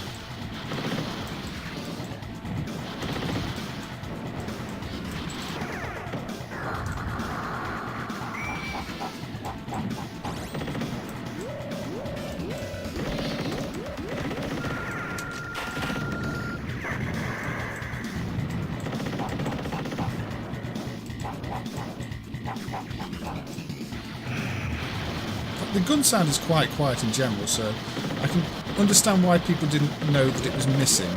More of a lazy gun sound, isn't it?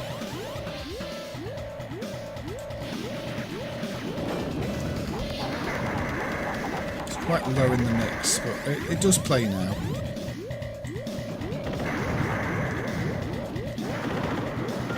Yeah, the Namco sound fix did fix a lot of things actually. We've already looked at Final Lap on a previous stream.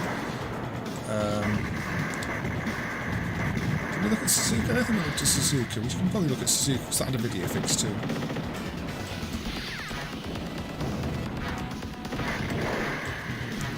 Now, one thing that always struck me with this one is just how kind of plain the backgrounds are outside of the scaling sprites.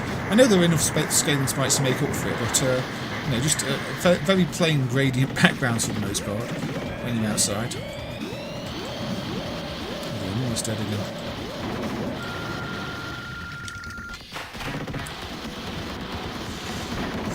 I mean, there are lots of computers and things dumped from many different regions. I don't think some of these other countries were quite as prolific in creating systems as, say, Japan was.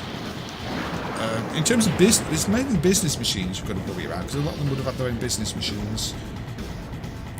But then, you know, the software's probably also lost for them even if you find the machines, because a lot of them are like mainframe type systems, and I don't know.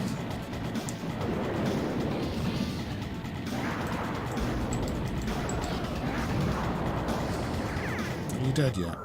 Act 1 is over. Oh, not allowed to shoot the police. Look, there's a big X on my crosshair. Talking about video games in general, I mean, there's quite a few Hungarian games as well. We had a look at one of the Hungarian systems and some games that were developed in Hungary before and found out that one of them was actually quite an important game. Maybe it's just in the middle of nowhere. That is also possible, though. The Battle of Nowhere.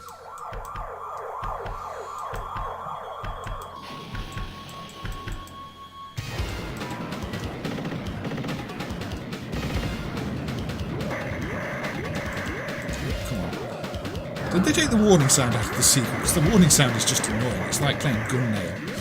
It's like, you have 1 health left. I know. Maybe it's meant to make you just want to lose your credit so you put in another one. Anyway, yeah, still going to say just how have a lot of the sounds, especially the gun sound that we're missing before, and is generally quite well improved. But yeah, we will stick with Namco actually. We'll have a look at Suzuka 8 Hours 2, which is probably the most improved of them, because it didn't only used to lack the engine sound, it also used to have terribly flickery sprites. It doesn't have them anymore.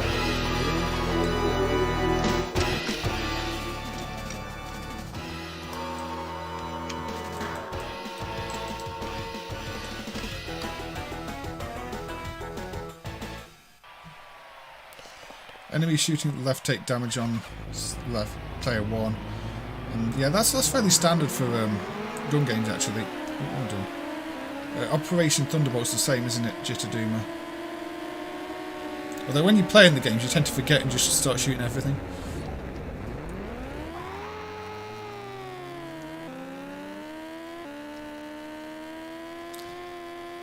I mean, there's plenty of Spectrum and CPC games still not found. It's amazing, really. There's still some show up. There's plenty that are advertised in magazines that, you know, order this, not shown up yet. One's on smaller labels, not shown up yet. Ones where we've only got memory snapshot files because they were dumped, you know, 25, 30 years ago. And nobody was actually trying to preserve the tapes back then. And since that, you know, they've vanished. There's always work to do. Final lap, but you don't spin out. No, you don't. You still have to get the timing down, which I've obviously not done because I've gone straight off.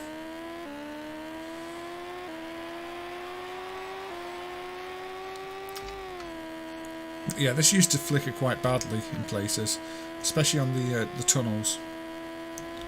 This is not the course with the longer tunnel, though, is it? This is the one with the little bridge, the Suzuka one. Don't know which one had the proper tunnel. But you see, the graphics are nice and stable now, the sound is good, and it feels like a proper game. And before this year, it really, really didn't. And I can actually kind of enjoy playing this one now.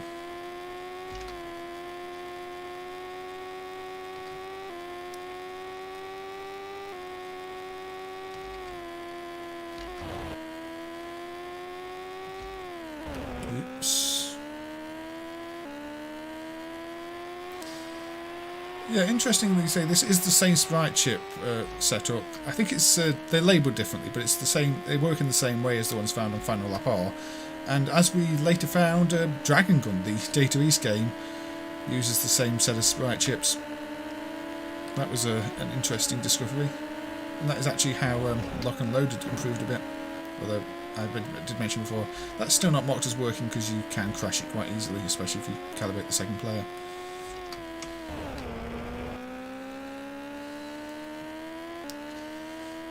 And I still need to fix some priorities against the background in that one. Although it did improve a bit with the sprites.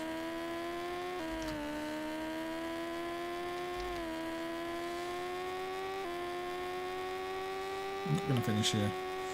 I'm going to fail in the dead of night. Yeah, Maze Blaze is a difficult one. Very odd hardware. It did improve a bit at some point, but I think it is still a bit of a mess, isn't it?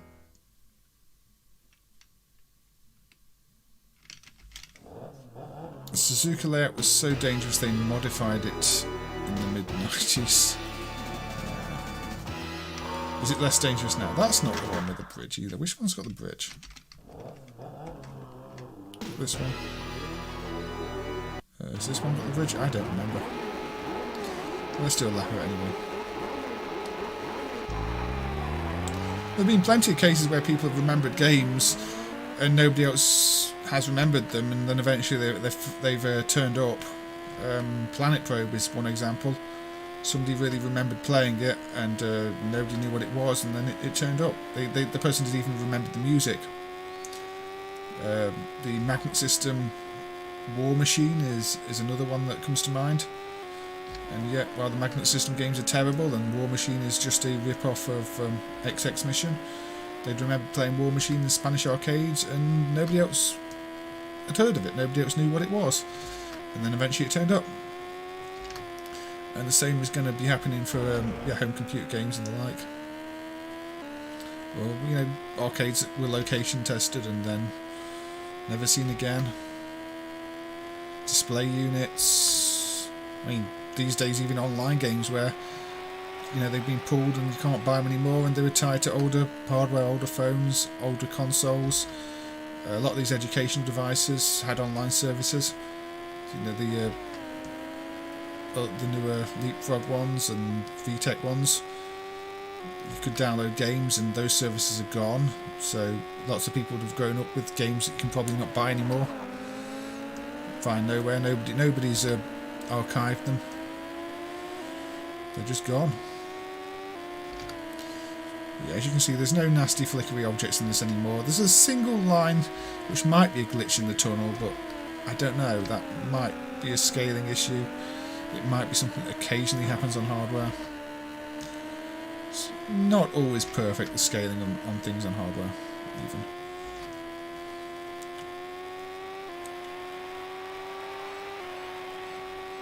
Yeah, you can drive yourself mad because you think, did you just dream it? And I mean, there are games you just dream up. There are definitely games on the spectrum that I must have dreamed up that didn't exist, or I remember them in a completely different way to how they actually were, and then think, well, what was the game? Oh, is that game? It looked nothing like that, but that's how it looked.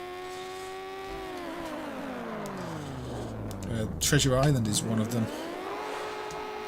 I remember that the first scene when you got to get to the boat as being sort of another a busy market that you had to navigate, when it really it's just a walk between some people with the worst collision detection ever.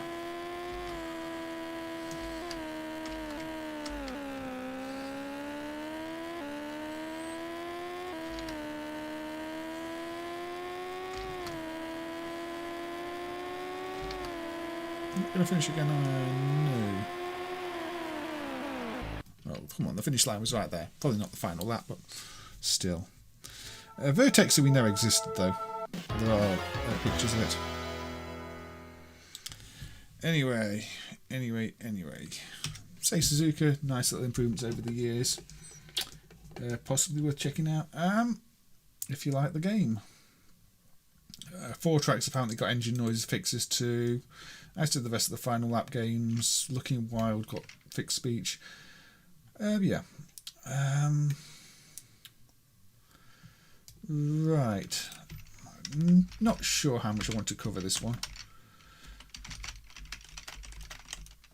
because it kind of helped and didn't help. The Super ACAN driver did get some sound emulation. Unfortunately, the addition of the sound emulation has caused all sorts of stability issues where the games now quite often will just reset back to the title screen. Let's press start, note for the best. Okay, we've got to the title. That's a good start.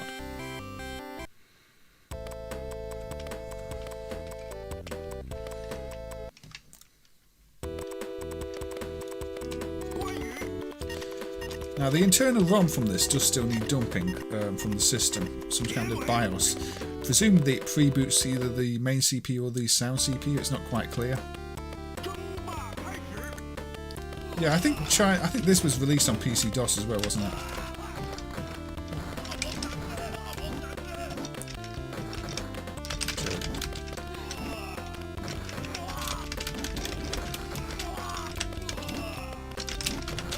It's not the best fighting game in the world, but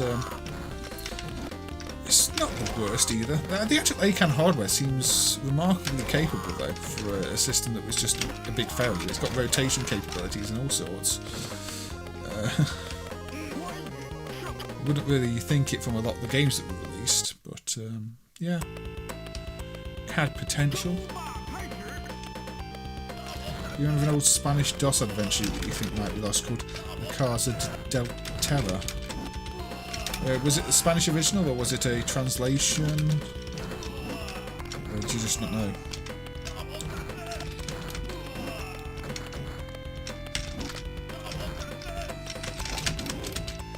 I mean, lots of things do still turn up in Spain, at least, so I think with Spanish media there is some hope of things turning up, because there was a strong gaming culture there, so a lot of people do still have things.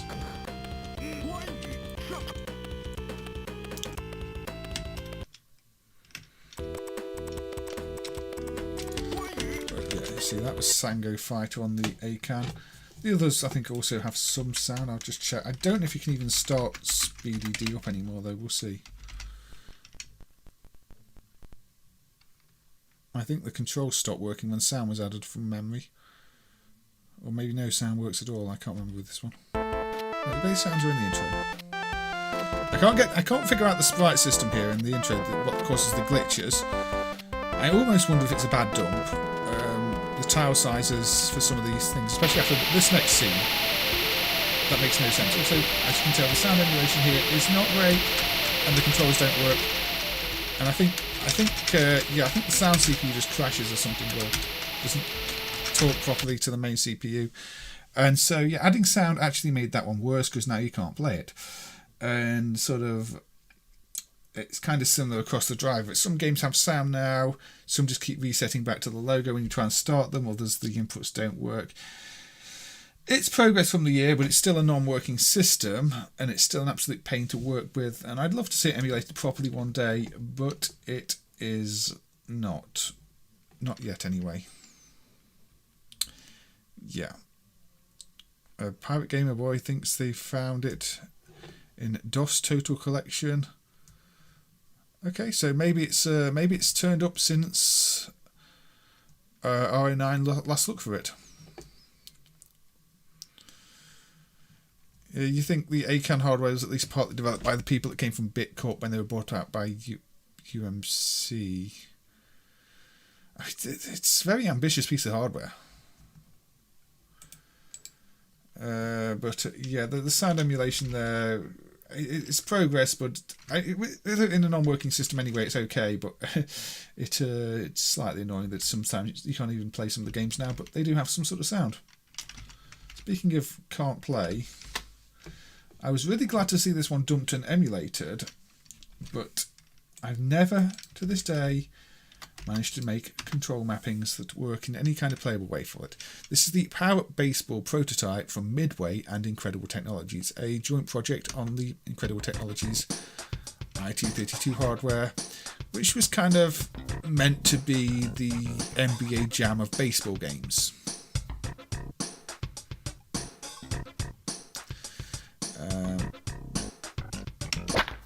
So we can coin Corp.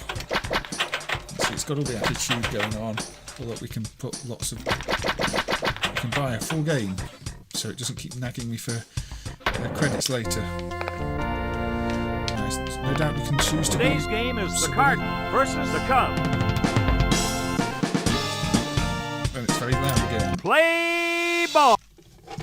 It's got very loud again. Let's turn it down again. Let's put it more reasonable down there. Batter up. Here's the first pitch. He rounds first. Over to first. Batter up. Easy out. So Batter up.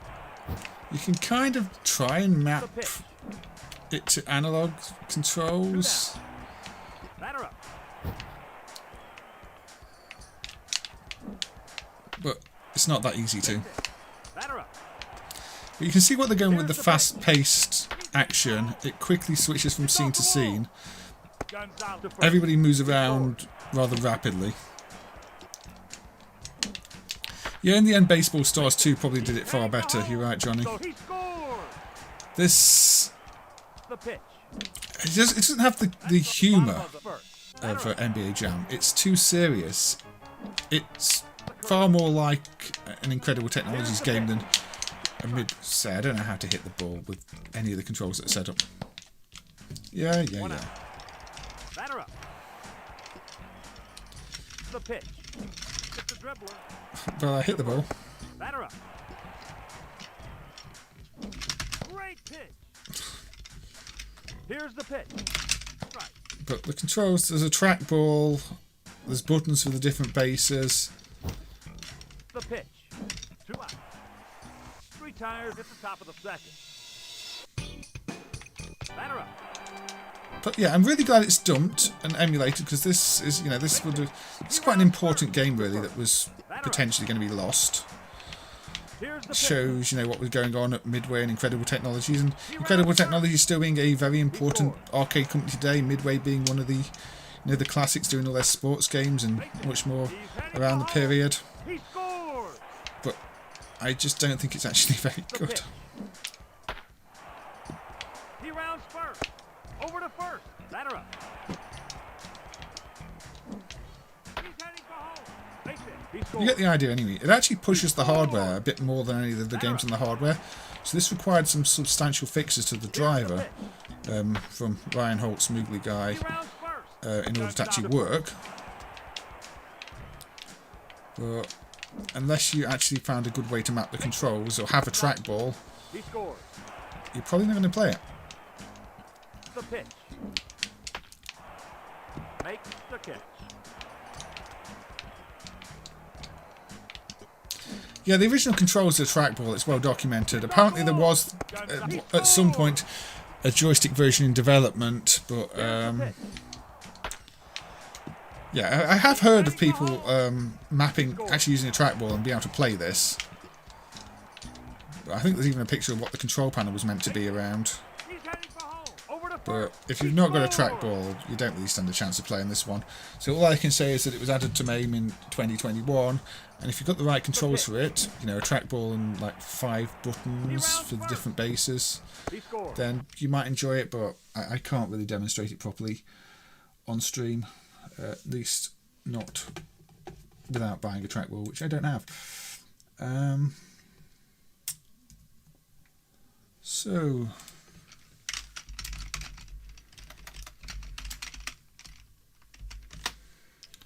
Ball Boy is a hack of the original Snow Brothers that was put out by Ciramex and even Comad, I think, in some regions. Ciramex is Snow Brothers 3 and Comad, I think, is Ball Boy. It's one of those tie-in to the World Cup in Japan and Korea games. But quite interestingly, there is this 3-player version of it. Now, Snow Brothers itself, the original, was only a 2-player game. So to actually add a 3rd player is quite an extensive piece of hacking. And that kind of makes this one impressive. It does actually completely do away with the dip switch on the PCB. Where the dip switch is meant to connect, the 3rd player inputs go. So this game, you can't actually change half the settings. But you do have a 3rd player, which is an interesting choice. So QIKL and right control. So yeah, if I start the 3rd player, you see, I've started 3 players rather than starting the right player. But you can see I am player 3. I have my own score in the middle of the screen for player 3. So if you want a 3-player version of the original Snow Brothers, even though it's got these graphics, without actually playing, you know, Snow Brothers 2, which officially added 4-player support, then this is kind of a curious addition from the last year. Yeah, same year as Half-Life 2. They really loved Snow Brothers and hacking it up. I'm not really playing as the other players right now, I'm just playing as player 3 to demonstrate, you know, the player 3 inputs that are mapped and work, and you can play it. I don't know if having 3 players causes any problems, or if the AI does not have a clue how to deal with the 3rd player. But, you know, those are often problems, as we saw with the Miss Pac-Man hack that added a 2nd player. They didn't really balance the game properly to take that into account. I think the ghost just chased the player with the highest score or something like that. I can't remember now.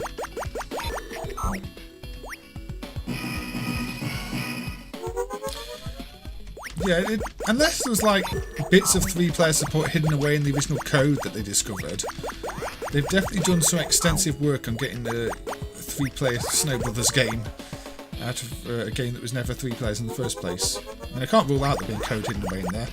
We've seen things like Weltris, which has got code for a 4-player mode hidden away. So sometimes developers did write code for more than the usual number of players and then never used it. Taito's Dead Connections almost certainly was a 4-player game at one point in its development history, because there's all sorts of graphics for player 4, but all the shipped versions seem to be 2 players at most. The soccer ball looks bugged out. No, the soccer ball's fine. The soccer ball is just a hack of a snowball, which might be what's confusing you. Once it's got an enemy in, it just rolls around.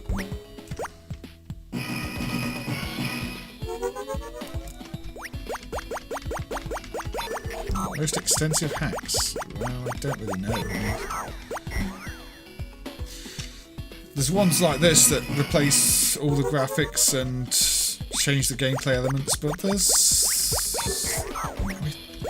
There are games that started off as hacks, allegedly, and released as proper games, like Pleiades, which was meant to have started off as Phoenix, but turned into entirely its own thing. So I don't really know.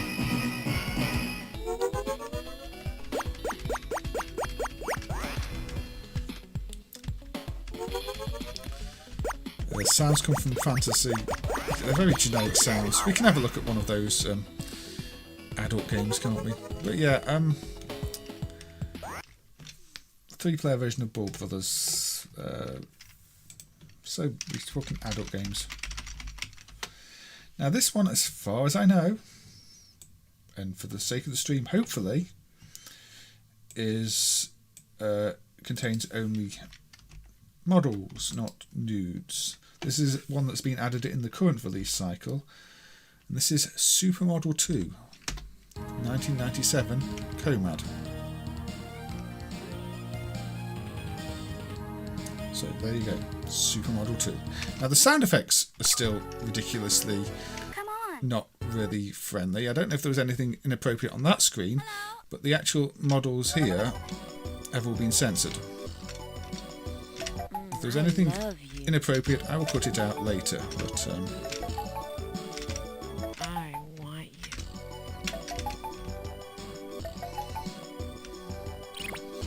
This is the censored version. Come for me. You're the best.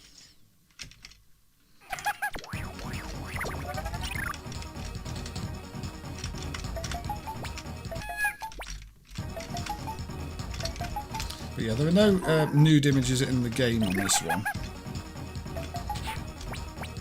Unfortunately, I don't know if I can clear this because...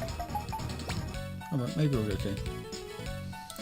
This is why they advertise these ones as Supermodel, not Fantasia, because they've taken out, or they're meant to have taken out, the adult content. Now, given this is Comad, who knows?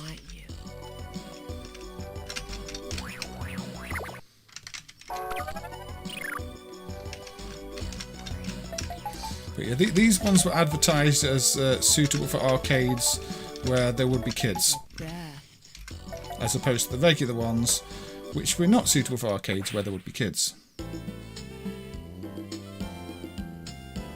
There you go, you see, just, you know, a regular model. Come on. All right. Great move. I don't know why they didn't make the sound effects a little more family friendly. Also, it's just got a random male voice, like, I don't know if that's meant to be your character or if that's just left over from one of the games with male characters in it.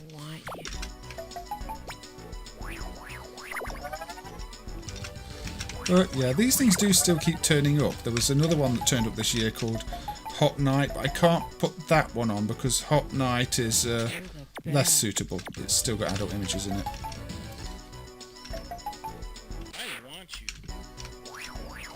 But yeah, there you go. So, Supermodel 2, one of the apparently family-friendly Comad games. I say apparently, I don't really know how family-friendly any of those can be.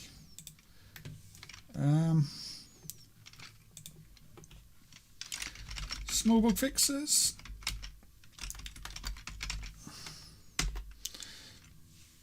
Yeah, I mean, some of them aren't well designed. There's not enough area to clear so they don't turn. So, Soldan. What an exciting game. The soundtrack on this sounds like it belongs in that previous game. Now, the fix in this was a very simple one. Previously, if you left it in track mode, the sounds would hang on certain notes for the duration of the track demos, and that was just a case of it needing to reset the sound CPUs and everything else properly during the demos. And previously it was just resetting the sound CPU and not the sound chips. Now it resets everything properly during the demo, and there are no hanging sounds during the demo, so if you want to leave this in a track mode, it's not just going to start playing annoying noises.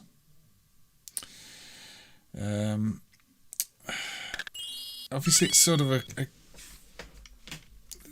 mix of Othello and columns, and I've never quite been able to play it properly. It's also got Rodland characters in it.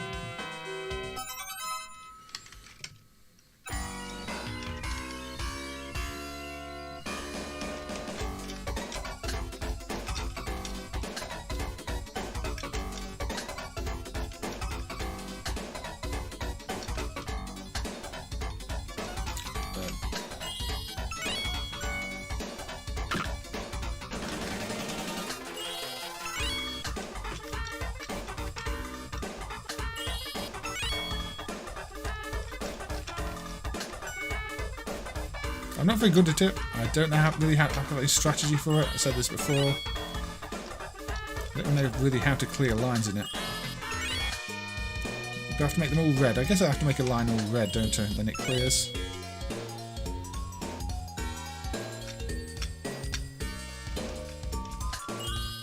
Should clear a line, yeah.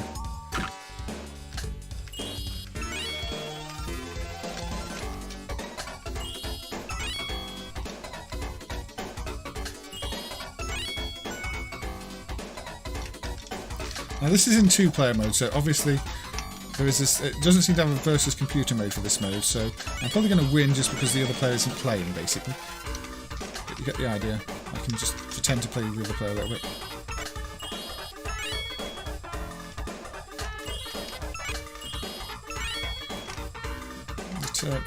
Who's going to win? Oh.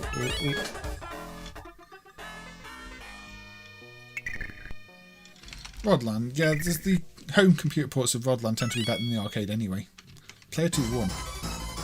That's just because I held down on both players.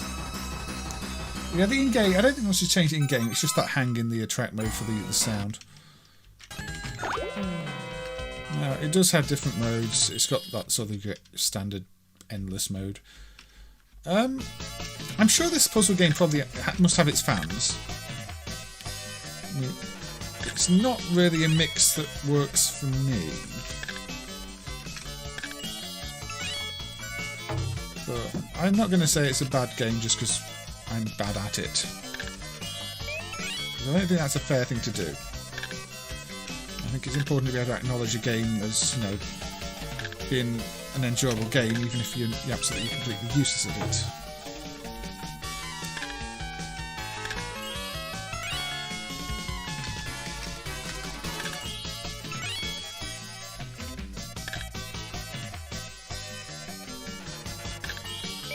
Should clear some. Not yet, that clears some.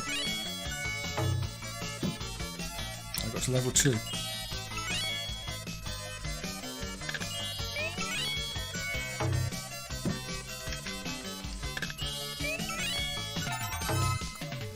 Played some lines in a nice way, apparently.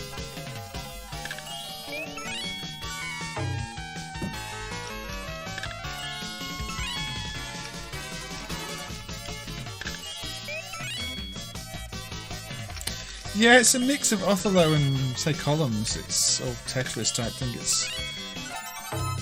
It's an odd one. Jellicoe clearly thought they were onto a winner here with this, and put a fair amount of effort into the presentation, and brought in the Rodline characters and everything else. And I know people who spend time playing it don't usually speak bad of it. So I think it's got something going for it, even if I'm not the one to be judging it. There's 2 lines like that. But yeah, anyway, there's not much to see with that. The fix was in the attract mode, and you saw the fix in the attract mode. So what should we look at now? Let's go with something silly. This is one I did some work on earlier in the year, but never quite finished because, well, personally I feel a little bit let down by the board owner because there's probably colour problems on this, or we need to run test code to extract some protection-related code. But Microhard, when they weren't making adult games, were making very heavily protected hacks of Pengo with bomb jack sound. Now this has got protection all over the code, and last time I played it on stream I managed to trigger one of the protection checks and the game glitched out. I don't know why they went to such extremes to protect a hack of Pengo, but they did. Much like, you know, they went to extremes to protect their hack of Gallico's Splash, which was Lady Frog. That's got ridiculous protection for a hacked game. Now, the nasty twist on this is, you see the ones that are flashing skull and crossbones? If you push those at any point during the level, that's instant death. You die. End of your life. You have to remember where they were, or you get killed. It's got other additions like the letters on the blocks you push together, and you spell chick and things like that. So it's got a... Again, it's got some fairly extensive hacks. We're talking about games that have been extensively hacked, and this has been extensively hacked.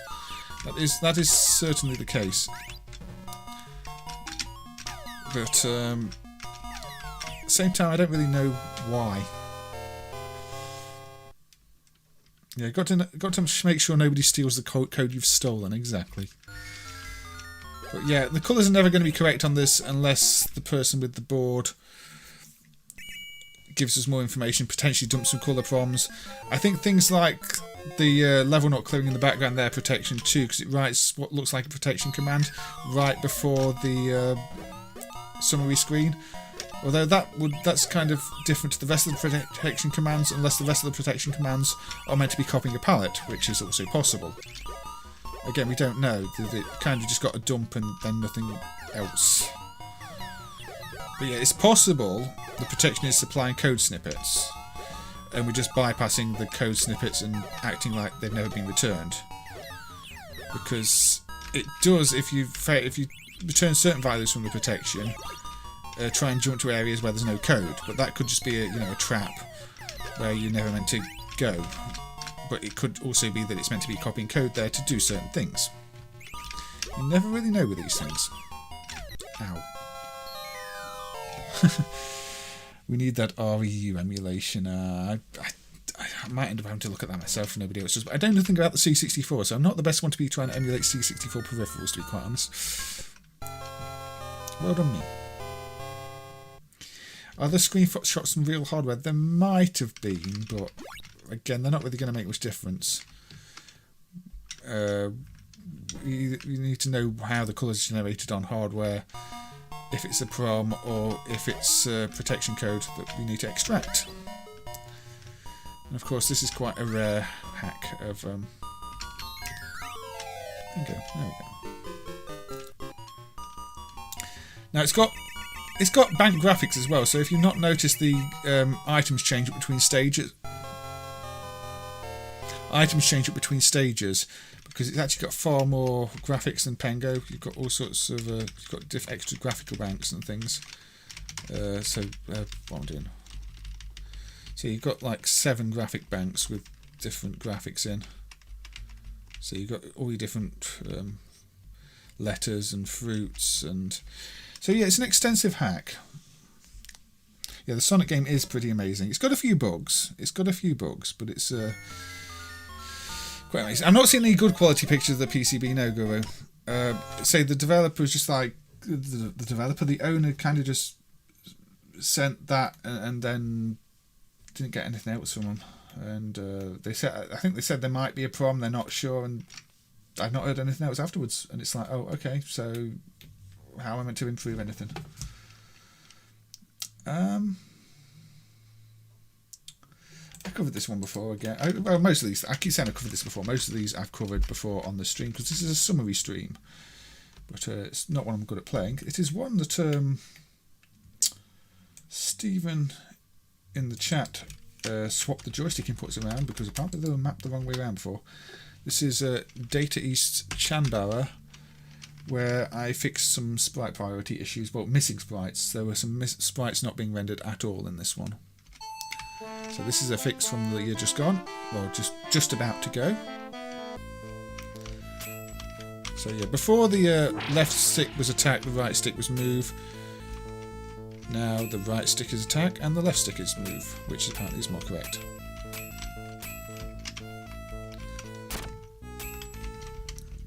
This is a very prototypey Data East game. It's definitely not one that feels especially finished.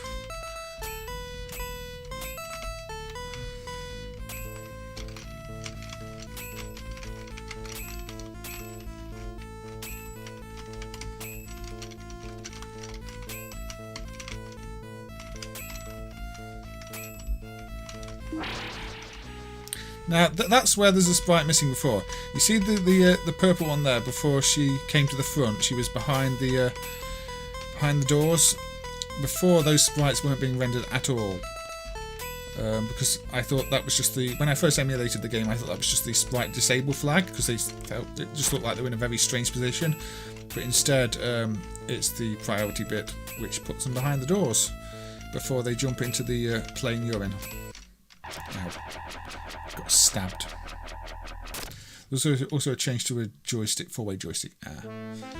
So yeah.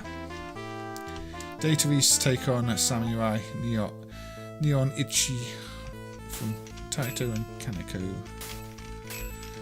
Yeah. I think they had a good idea here. It does feel a little half-baked and say a little unfinished almost. There you go, another one behind the doors there.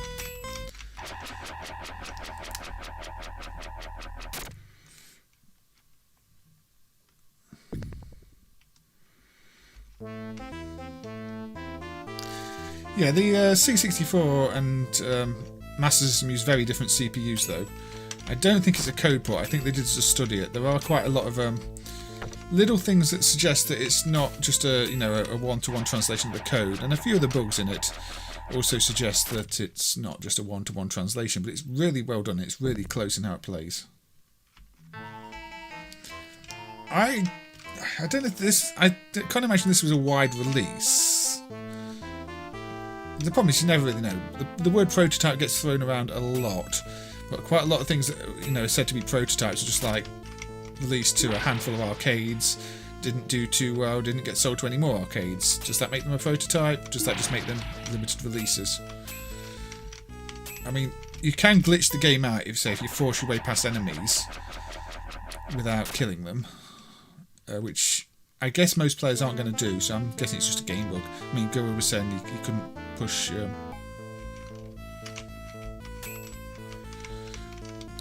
so I don't even know who had the board, Guru. I think Osso might have more of an idea.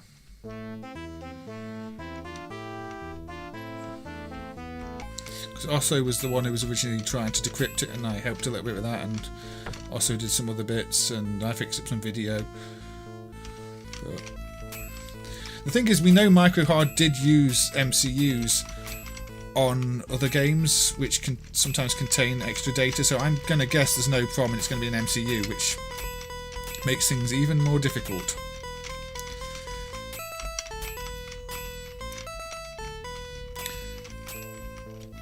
So yeah, it's double encrypted. It's got the usual Pengo encryption, and it had an extra encryption and all sorts. They really went out the way to protect it. I'll say that much.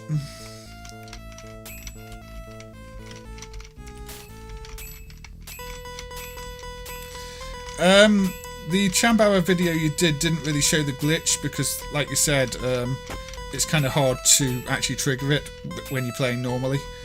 You literally you can get past the enemies without killing them, but you usually die doing it. With cheats on, you can easily scroll them off the screen and reproduce the glitch, but you'd have to hack the ROM hardware to do it easily, I think. Otherwise it's a very rare bug, so I couldn't confirm if it does or doesn't happen from the video. So they really only want you to play this one in Japan, and for some reason they also want you to think it was written in BASIC. That's the strangest programmer art in a track mode I've ever seen. But yeah, the low priority sprites do render, and that was one of the fixes from the year just gone, or just going, as you know what I mean. We've not done any Christmas stuff yet, but probably not going to actually. Pac-Carnival is a gambling redemption game that Devin, who did the keyboard thing, the Casio keyboard that we looked at on the first of these streams, fixed earlier on. Oh look, I've still got 21 credits. You can bet on the different numbers, and then you can send Pac-Man around, and it is just roulette. Oh look, it wasn't on 12, so I lose my money. Oh, it was running it. Did I watch the same video? I don't know. Maybe I didn't see. Maybe I didn't watch the video. I don't know. You do have to just keep pushing forward to glitch it usually. I don't know if that's what I saw.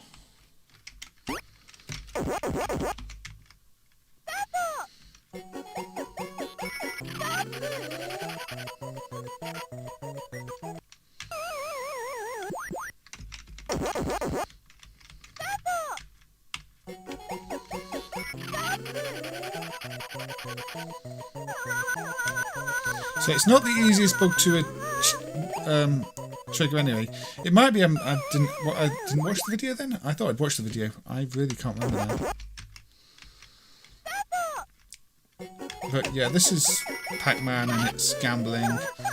And it's a bit pointless, but it's kind of there, so it's good to have it emulated. And it was emulated over the course of the year. So yeah, we're not going to spend any more time on that. You've seen what it is.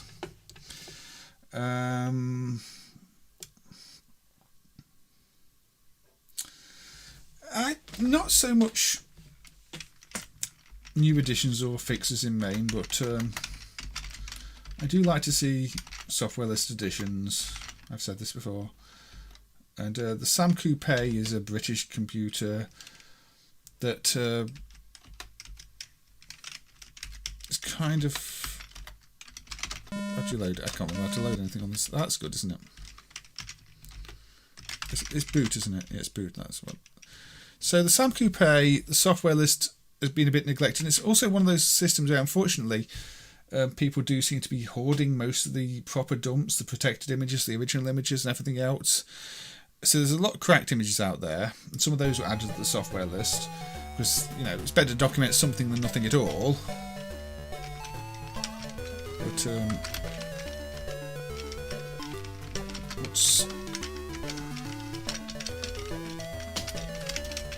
okay.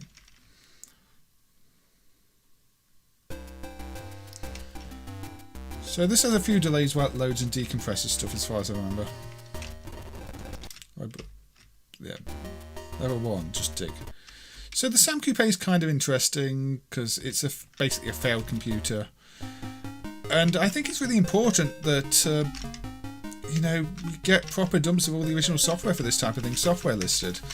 So it's a real shame that a lot of it's ridiculously difficult to find, or for some reason people really don't want to share it. Because this stuff is just going to rot and get forgotten and get lost.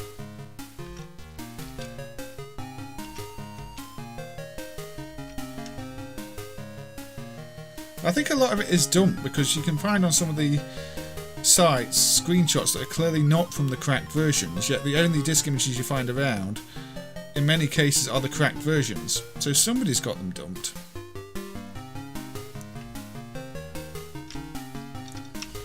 Now the SAM emulation in MAME isn't perfect, the weight states and the like aren't emulated, so a lot of things run far too quickly. Lemmings is one of the ones that seems to be about the right speed.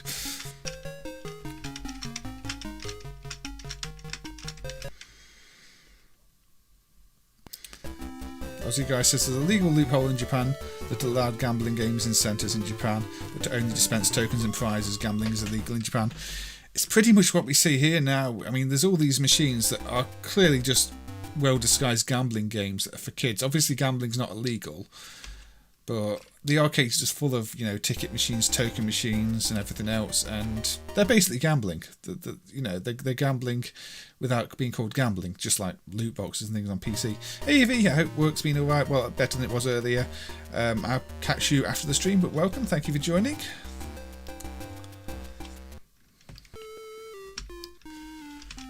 So yeah, this actually seems like quite a reasonable port of Lemmings. And again, it's going to be a port of Lemmings that basically very, very few people played. because, say, that the SAM didn't do well. I mean, it's not surprising it didn't do well. It came out far too late. It's an 8-bit system when 16-bit systems would be on the market for a long time. It's got a little bit of charm. Yeah, these companies are always looking for loopholes. That's the problem. You outlaw one thing and they'll find a loophole that lets them do it anyway, but with tokens or...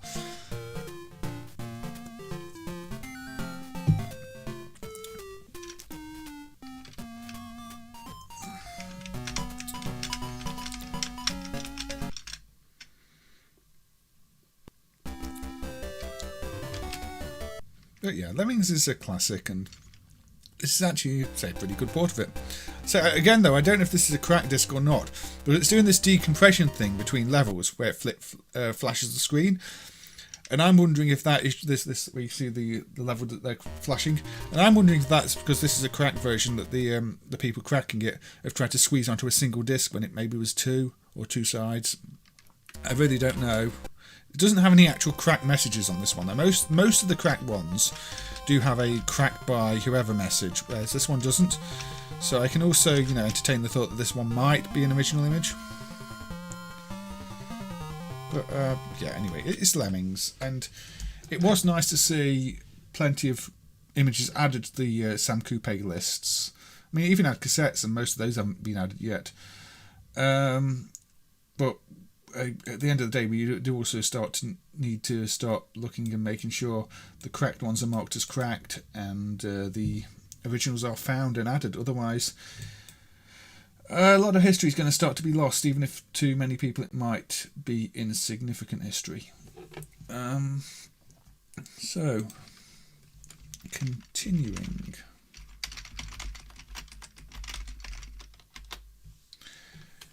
Knuckle Joe. This is one where Dink from the Final Burn team fixed some visual glitches, some sprite clipping glitches, I think.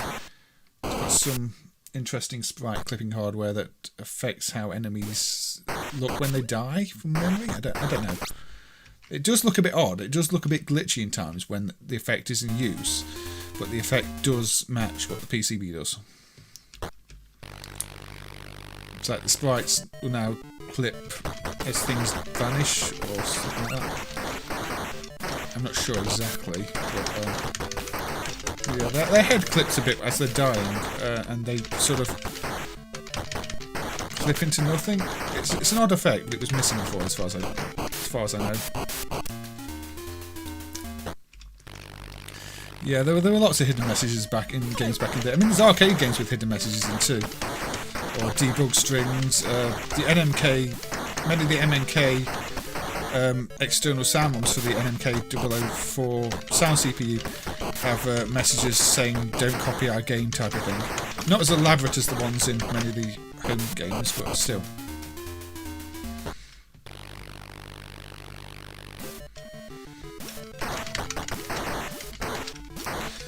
Yeah, I mean, the Cracktoes are pretty interesting extreme rec for some programmers.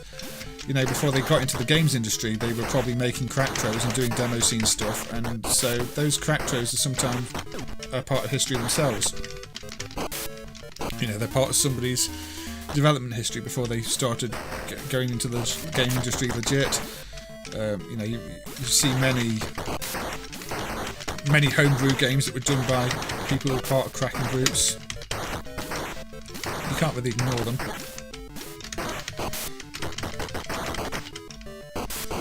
As you can see, I'm not amazingly good at this. I'm sorry if I missed any chat messages at the moment. Yeah, I can't remember which game it is, but yeah, there is one of those. You're right, Taizu. I seem to recall, I've said this before, the Pod Racer, the Star Wars Racer arcade, has got a really long text file that decrypts using the encryption key or something like that too, which is a silly one.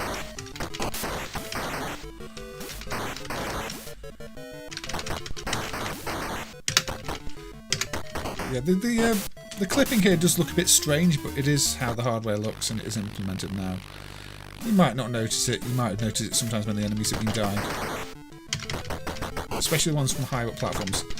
Pretty sure like that enemy there clipping as they die is the effect that was missing before.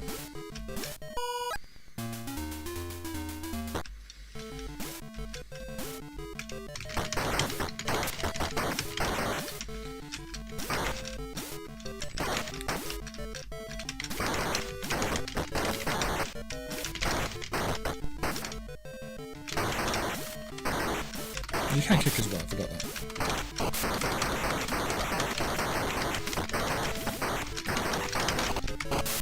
Oops, dead.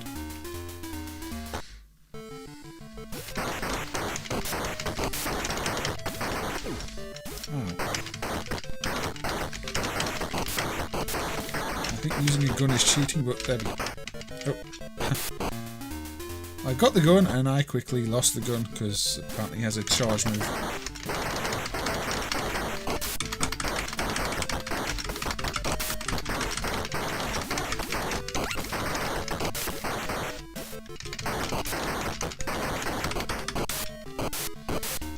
Oh well.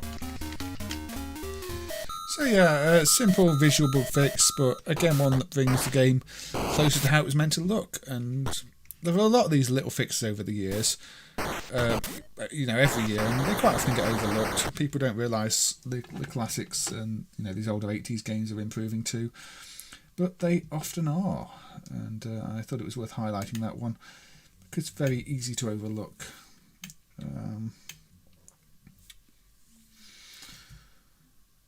So there were some more Icarus cartridges dumped over the year. I don't think many of them work too well.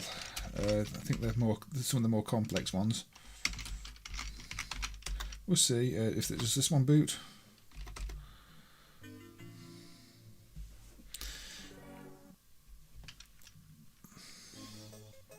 So yeah, you've got, say, a Disney princess themed one. And it's got Disney songs in it or something like that. They're going to be bad renditions of them. There you go. You've got a Snow White and the Seven Dwarfs, and presumably some song that is going to be connected to Snow White and the Seven Dwarfs. So yeah, I don't know, because the sound emulation on the Icarus is not great. It might be more difficult to recognise the song than it should be. It's missing all the envelopes still. It's missing various looping sustain effects and everything else, so you tend to get a beepy soundtracks and songs that actually meant to sound really good on real hardware but don't in the emulation. But it's always nice to see cartridges of this type of thing dumped, and I think there were 4 or 5 dumped over the course of this year. The problem is, you know, we've not been picking up things in Japan. We got an absolute ton of these in previous years, like over 100 of them for like almost nothing. It costs us far more in shipping than it costs us in the actual cartridges. Whereas people in the US are trying to sell one cartridge for like $50. I think we got 100 cartridges for like $60 and then about $50 shipping. There's something silly, I can't remember the exact, but you know, the US sellers are charging for one cartridge what we got a box worth for. So we'll probably buy them in Japan when we can.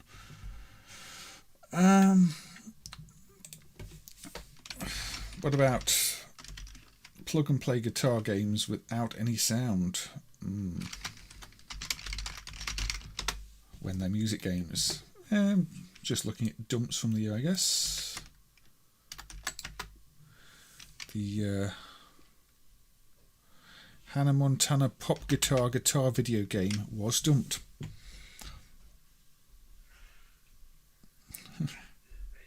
Hi ho, hi.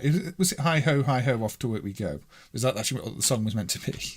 I did not recognise it at all. Up and down from Sega as an employee request for a holiday. Is that one that's hidden away in the code, is it, Aussie guy? So yeah, this was a kid's guitar controller with 3 buttons. Press menu to start. Is menu mapped? Menu mapped. Yeah, menu's mapped. You can go tour mode. No, up, down, select. What have I selected? Selected something. I don't know what I selected. Oh, I probably selected play a song. I think maybe you unlock songs, maybe it just contains 2 songs, but you see, it is Super Simple Guitar Hero, where you don't even have to strum, you just press the button at the right time. And there we go. Now, obviously, there's meant to be some music playing, but the sound hardware on this is not emulated, so it runs in silence, which, you know, considering it's Hannah Montana, might be an improvement. I can't say I'm a huge Hannah Montana fan. Or maybe you do have to strum, I don't know, because I'm not getting... Oh, you do have to strum, sorry. You do have to strum on this one. That's why I was not getting any points. I thought this was one of the ones where you didn't have a strum. But you do. It's 3 buttons and a strum. Okay. I was incorrect in what I said. There you go, you see. Super simple Guitar Hero style thing for kids with a Hannah Montana theme. Officially licensed. This is a proper Hannah Montana product that was put out by Jack Specific and developed by Hotgen, who did a lot of the better quality plug and plays. Obviously, this is simple, and it was meant to be simple, so I think they achieved what they wanted to do. It's just not very ambitious. And obviously without sound, it's not much of a music game. But that also means I can play it on stream without worrying about, you know, strikes over music. But,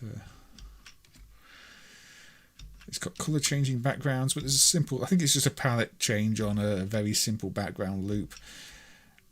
Most of the ROM space is the compressed audio, which I'm hoping is just going to be played back through the usual Sun Plus audio once we hook it up rather than anything else, but who knows.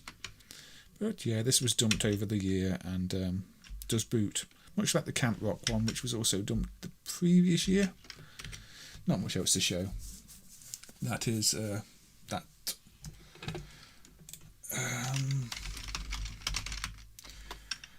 Ducker Ben 2 is a Capcom baseball thing, which doesn't really seem to have any gameplay mode. This is practically a gambling game. It's got no gameplay, it's just random.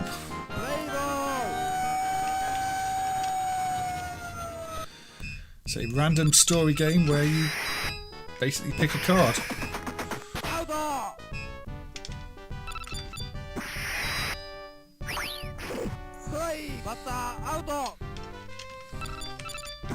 Honestly, there is no... You don't do anything apart from pick a random card, so...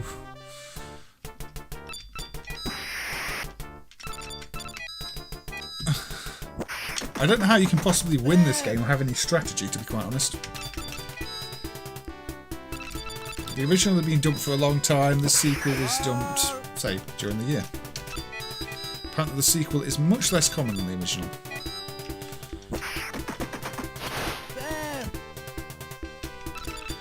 Yeah, I'm assuming it's based on some sort of manga, Lo-Fi Kills. I don't know, but I'd assume it is.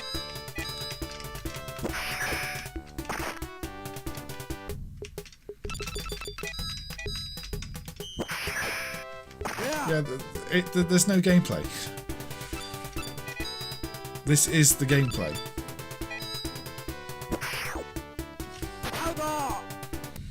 I mean, maybe somehow it still appeals to fans of the manga. But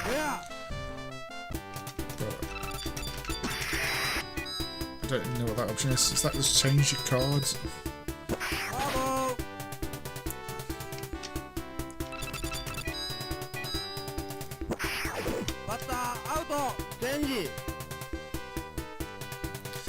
But yeah, it's a game of baseball just by picking random cards. That is it. That's all we've got here. And the first game was exactly the same type of thing.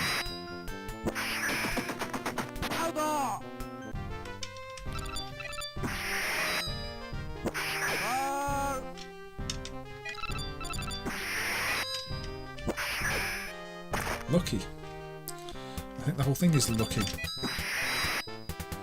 We will play until I game over. Still better than the Zone 40 baseball game.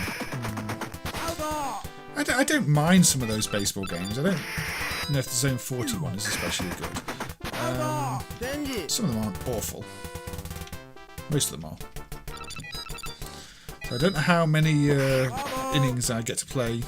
I'm surprised it's not game over already, to be honest.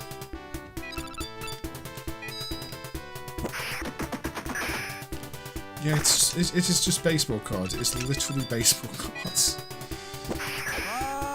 I guess if I get the high number, I win. That just says -10.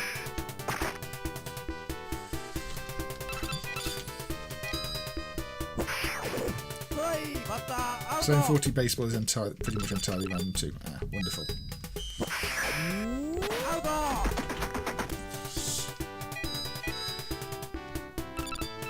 You just hold down one button. Well, yeah, I'm not doing much apart from holding down one button. I mean, I don't think there's any actually point in me going, oh, I'll select a different card, because it's just random. And maybe selecting that is not random. That just gives me more cards to select, so...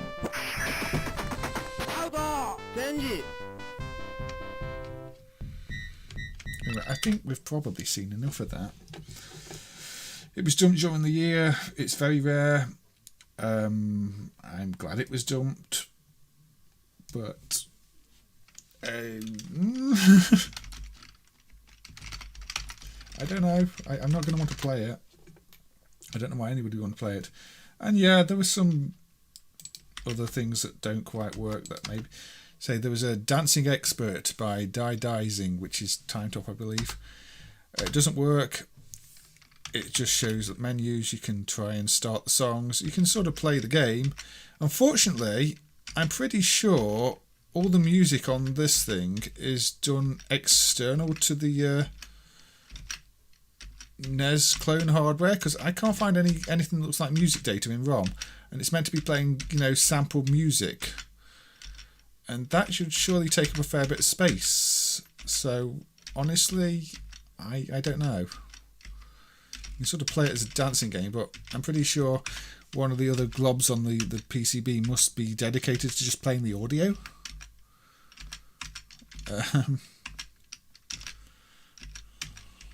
But I don't know. There's a few like this where they've been dumped and I can't find any audio whatsoever in them, despite knowing they are meant to be sampled sound. So this is just really compressed in an odd format that I'm missing, but there didn't look to be anything like compressed data in the ROMs. I think this is one of the ones that use sampled sound anyway. I don't know, there's been quite a few dumped. I could be wrong. If I'm wrong about this one, I apologise. I know at least one of the ones I sent, that was the case. I think it was one of the ones with, is it Venga Boys in it? I don't know. You get the idea. They made a basic DDR game, but again, just like the other one, we're playing in silence, so it's not much of a music game unless you just like looking at random pictures.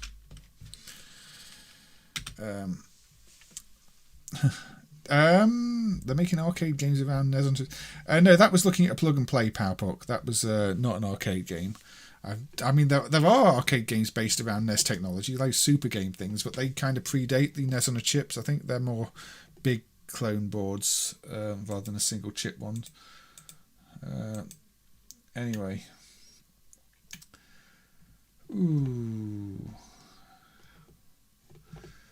Okay, let's go back to... Don't know if the controls are set up for this one. We looked at some of the other Konami 3D additions or improvements or fixes from last year, and the one I've not covered yet is Jetwave, which is kind of the one that appeals to me the least.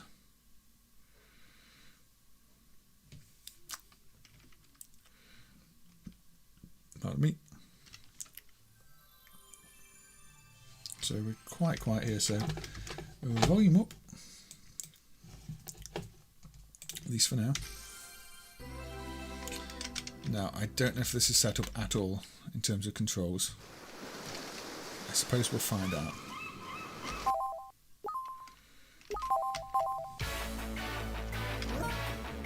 Please select your player. Okay. There's some sort of control set up.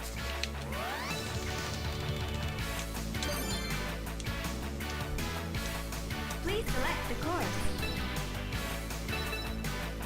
Throw, that sounds like a good idea.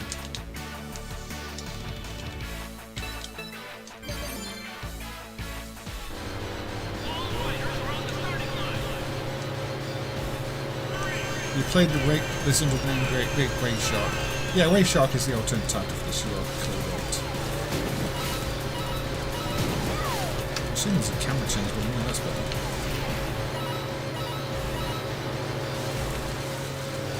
It's not the prettiest looking racing game, I have to say. I know they've tried really hard with the water effect.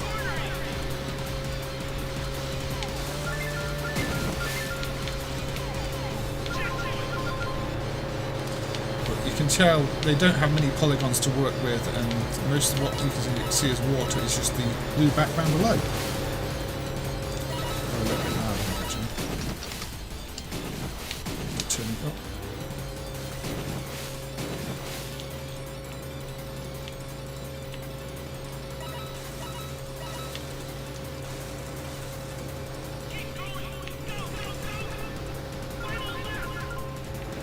That'll wake cow up.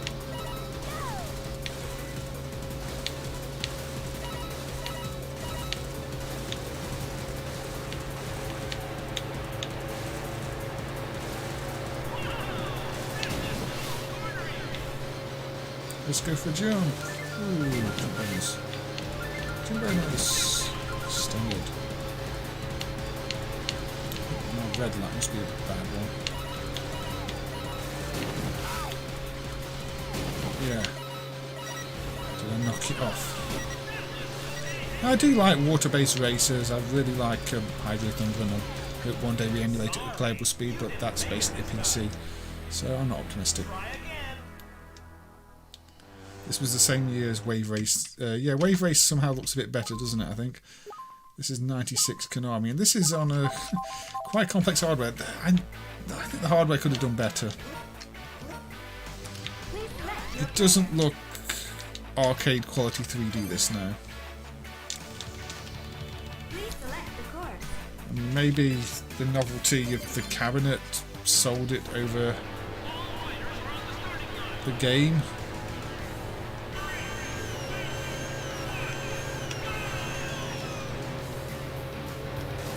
Aqueduct's quite good too. Yeah, that's the Namco one, isn't it?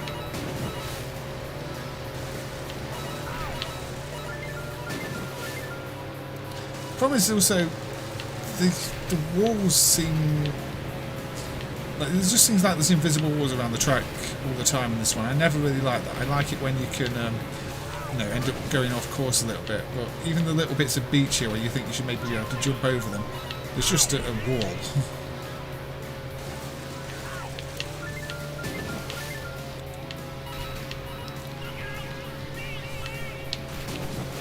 I guess I meant to have done something there, that wave, but...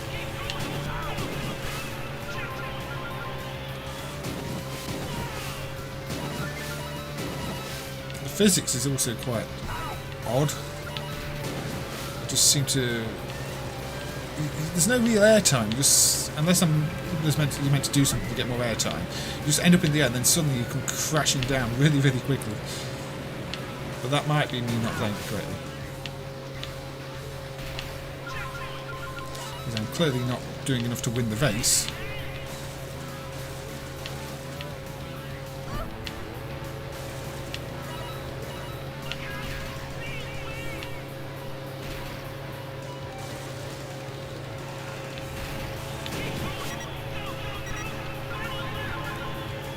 Final lap again. I don't know, so I say, I'm not playing on this Unreal hardware. I don't know if I'm missing some sort of controls, because that's the problem with a lot of arcade machines. If the real hardware's in front of you, you can see what the controls are. If you're playing it on a pad or an emulator, it's not always quite so clear. Ah, time to wait the checkpoint again. Sorry, you didn't make it this time. Is it too fast? I think that's just the controls being twitchy as much as anything, Rob. I mean, that's the problem with a lot of times if you map analog wheels to analog sticks, you just get very, very twitchy controls because the wheel itself's got a smooth movement, whereas a stick doesn't. Let's go with a personal favourite, which I've featured a few times. I'm getting quite loud, so the volume can come right back down. This is the one where I fixed the priority earlier in the year. This is Ixion by Sega, which was, I believe, as the guy said, was one of the was it one of the ones that was developed by the company that was Gremlin.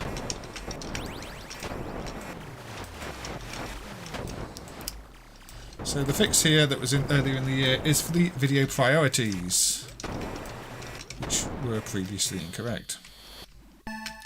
But yeah, to finish a stage you do just have to go and get the ball, which means there's multiple ways you can play this. You can try and clear the enemies, or you can just, you know, make a beeline for the ball. But the ball also, you can push the ball around to heal tiles as well. It's a very unique mechanic. Not one I've seen in any other game. And obviously you can only move where the tiles are. And the issue before was that the black tiles, where there were no tiles, had priority over everything, which actually hid your shots and hid the ball and basically made the game unplayable. Also, there were some palette issues. The bonus letters didn't flash at the top properly. Prior to, you know, the fixes earlier in the year, this was not an especially playable game. What's the flashy tile? You're collecting the bonus letters, so it's an I for Ixion at the top. I think I've already got the I for Ixion, so I don't really need this one, but... Oh no, so it's the second eye. Of course it's the second eye. And then you get a bonus round if you collect them all. So in fact, I should be using that to heal the path, to make it easier to get the letters. So you can go and get... Or I can fail. Yeah, it's a bonus letter. Do I know of an emulator where you can watch NES run through the disassembled code for porting? I mean, MAME's NES emulation's got a debugger in if you really need it. It's not the perfect NES emulator, but I'm pretty sure there are going to be other NES emulators with debuggers too. I can't imagine MAME's the only NES emulator with any kind of debug functionality. But I don't really use NES emulators other than, you know, playing a bit of NES in MAME every now and again.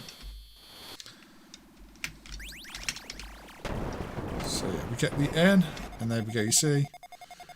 That's another way to clear a stage and get the bonus round. The bonus round is heal as many tiles as possible without hitting the ball.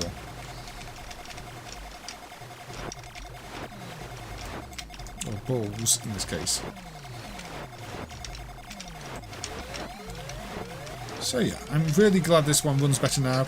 And I actually feel bad because I added it in the first place back in the day and never realised it was broken. And I kind of feel bad for that now because it clearly was.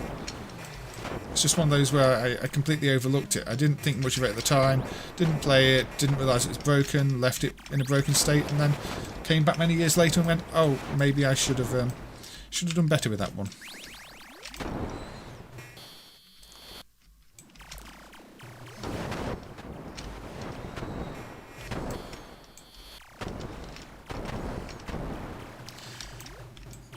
This is on Zaxxon type hardware.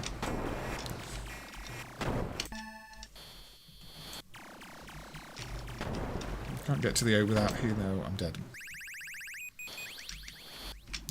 Still love. Yeah.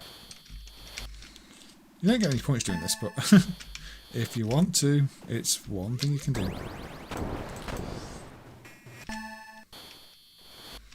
Now you see, I'm blocked off. I'm trapped in this area at the start, so I actually have to hit the ball up there to make a path. Unfortunately, I failed to do that.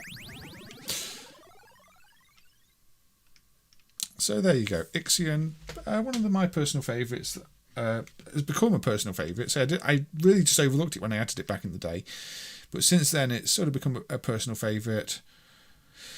Doesn't mean I'm any good at it, but apparently, according to Aussie Guy in previous streams, it was also never released. So anyway, sometimes unreleased games can be the best games. Sometimes not. We can. There's still loads of stuff on this list I've not even got around to covering.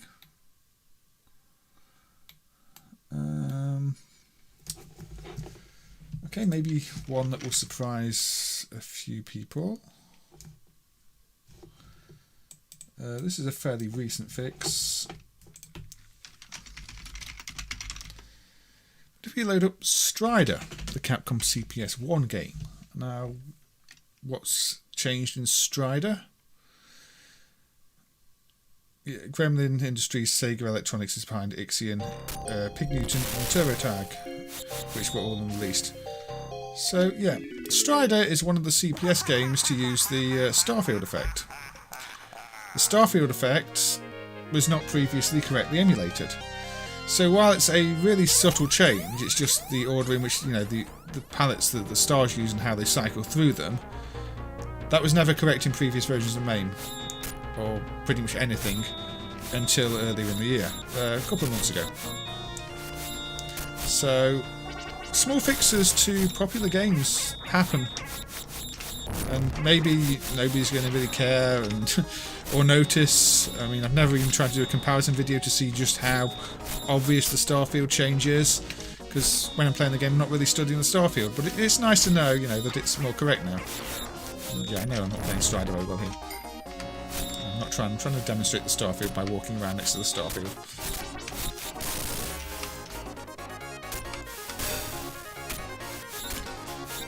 I mean, I used to own the Genesis port of this, and it was one of my favourite games until somebody traded it for a terrible game. It's got a lot of set plays. It's maybe got a lot more in common with modern games and many games at the time. But it's a game full of set plays, and in that sense, maybe I shouldn't like it, because I don't like the way that the industry has gone in that direction. But at the time, I did just enjoy almost how cinematic the whole thing felt.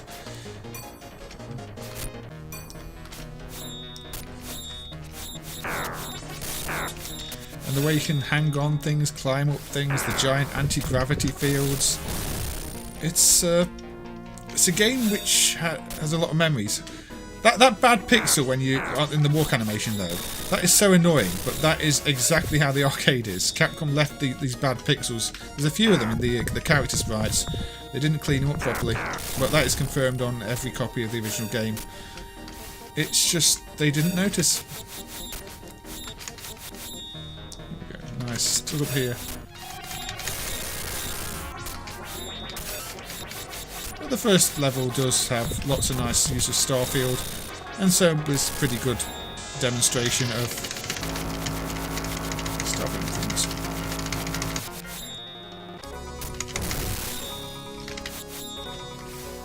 It's also got a lot of flicker, just like the Mega Drive version.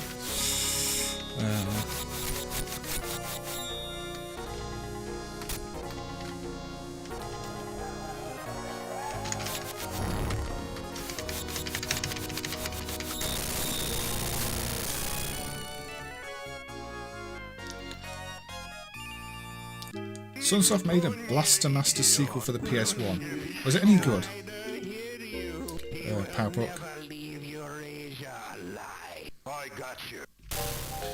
So yeah, no Starfield in this level, so we've seen what we needed to see from Strider to demonstrate the fix. And we're almost on 3 hours. Another that I've touched upon and played quite a few times recently, which improved Gallico's Touch and Go.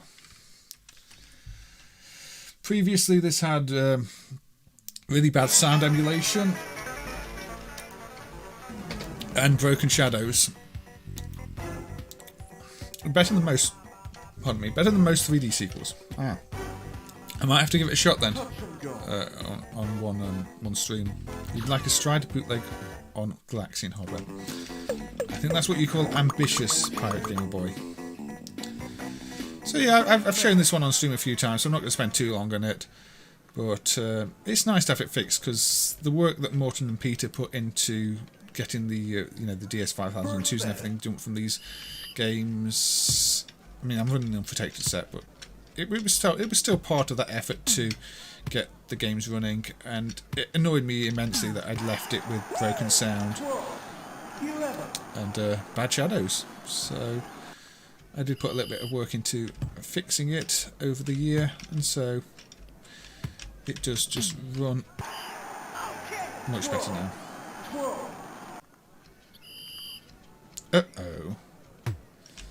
Do you not like a bit of volleyball, or are you finally responding to the final lap announcer?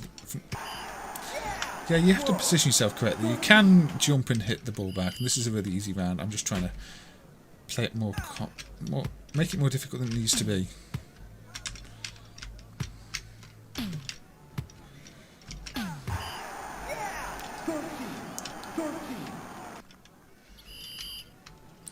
The Mega Drive one.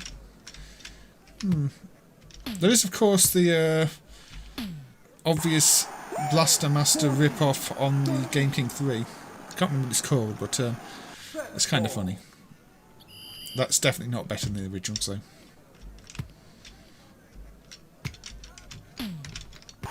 Why can't I actually hit it back in that position? I'm just giving them a chance. As you can see, the sound doesn't cut out anymore. It all plays properly. It's just a much better experience than it was at the start of the year. If you want a volleyball game.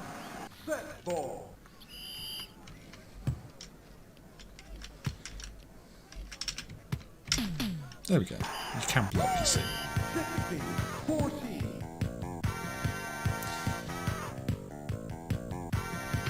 No, I don't really like to continue unless I'm just... If I'm playing the games properly, you know, in my own time, I won't continue. If I'm just trying to show things on stream, I'll put in credits and continue and get on with it. Anyway, we are over 3 hours now. In fact, I was going to show some more plug and plays today. I was going to show the DreamWorks one that I've not got round to again. But these things happen. I've not even shown some of the Sega games I was going to show off. I've not shown Rolling Extreme. I've not shown Mechanized Attack Fix. I've not shown any of the Hyper Neo Geo fixes. But yeah, I think that's probably pretty much all we've got time for, though, I'm afraid. So apparently there's been a lot of work gone into MAME over the last year, and 3 streams of 3 hours each isn't really enough to cover it all. I don't know if there'll be a time for me to do another stream before Christmas, to be quite honest with you. Or at least not one of these streams. I might do a Christmas stream with Christmassy things, or just, you know, any games that I feel like playing on Christmas. But no, I meant DreamWorks, the one with the Shrek, the Fiona game and stuff like that. Extreme. I've already shown Final Lap 1 and Final Lap R and everything I have. No more Final Lap. Anyway, so happy Christmas, everybody. I may see you on Christmas Day if I decide to do a stream then, or Boxing Day, or I don't know. I don't think I'm going to do another one of these recap streams. There is a lot more that's gone into MAME over the year. There is potentially enough content for another 3-hour stream, but it's probably not going to happen based on timing and everything else. But thank you, everybody, and take care, and I will see you on the next one. I hope you all have a good Christmas if I don't see you before then.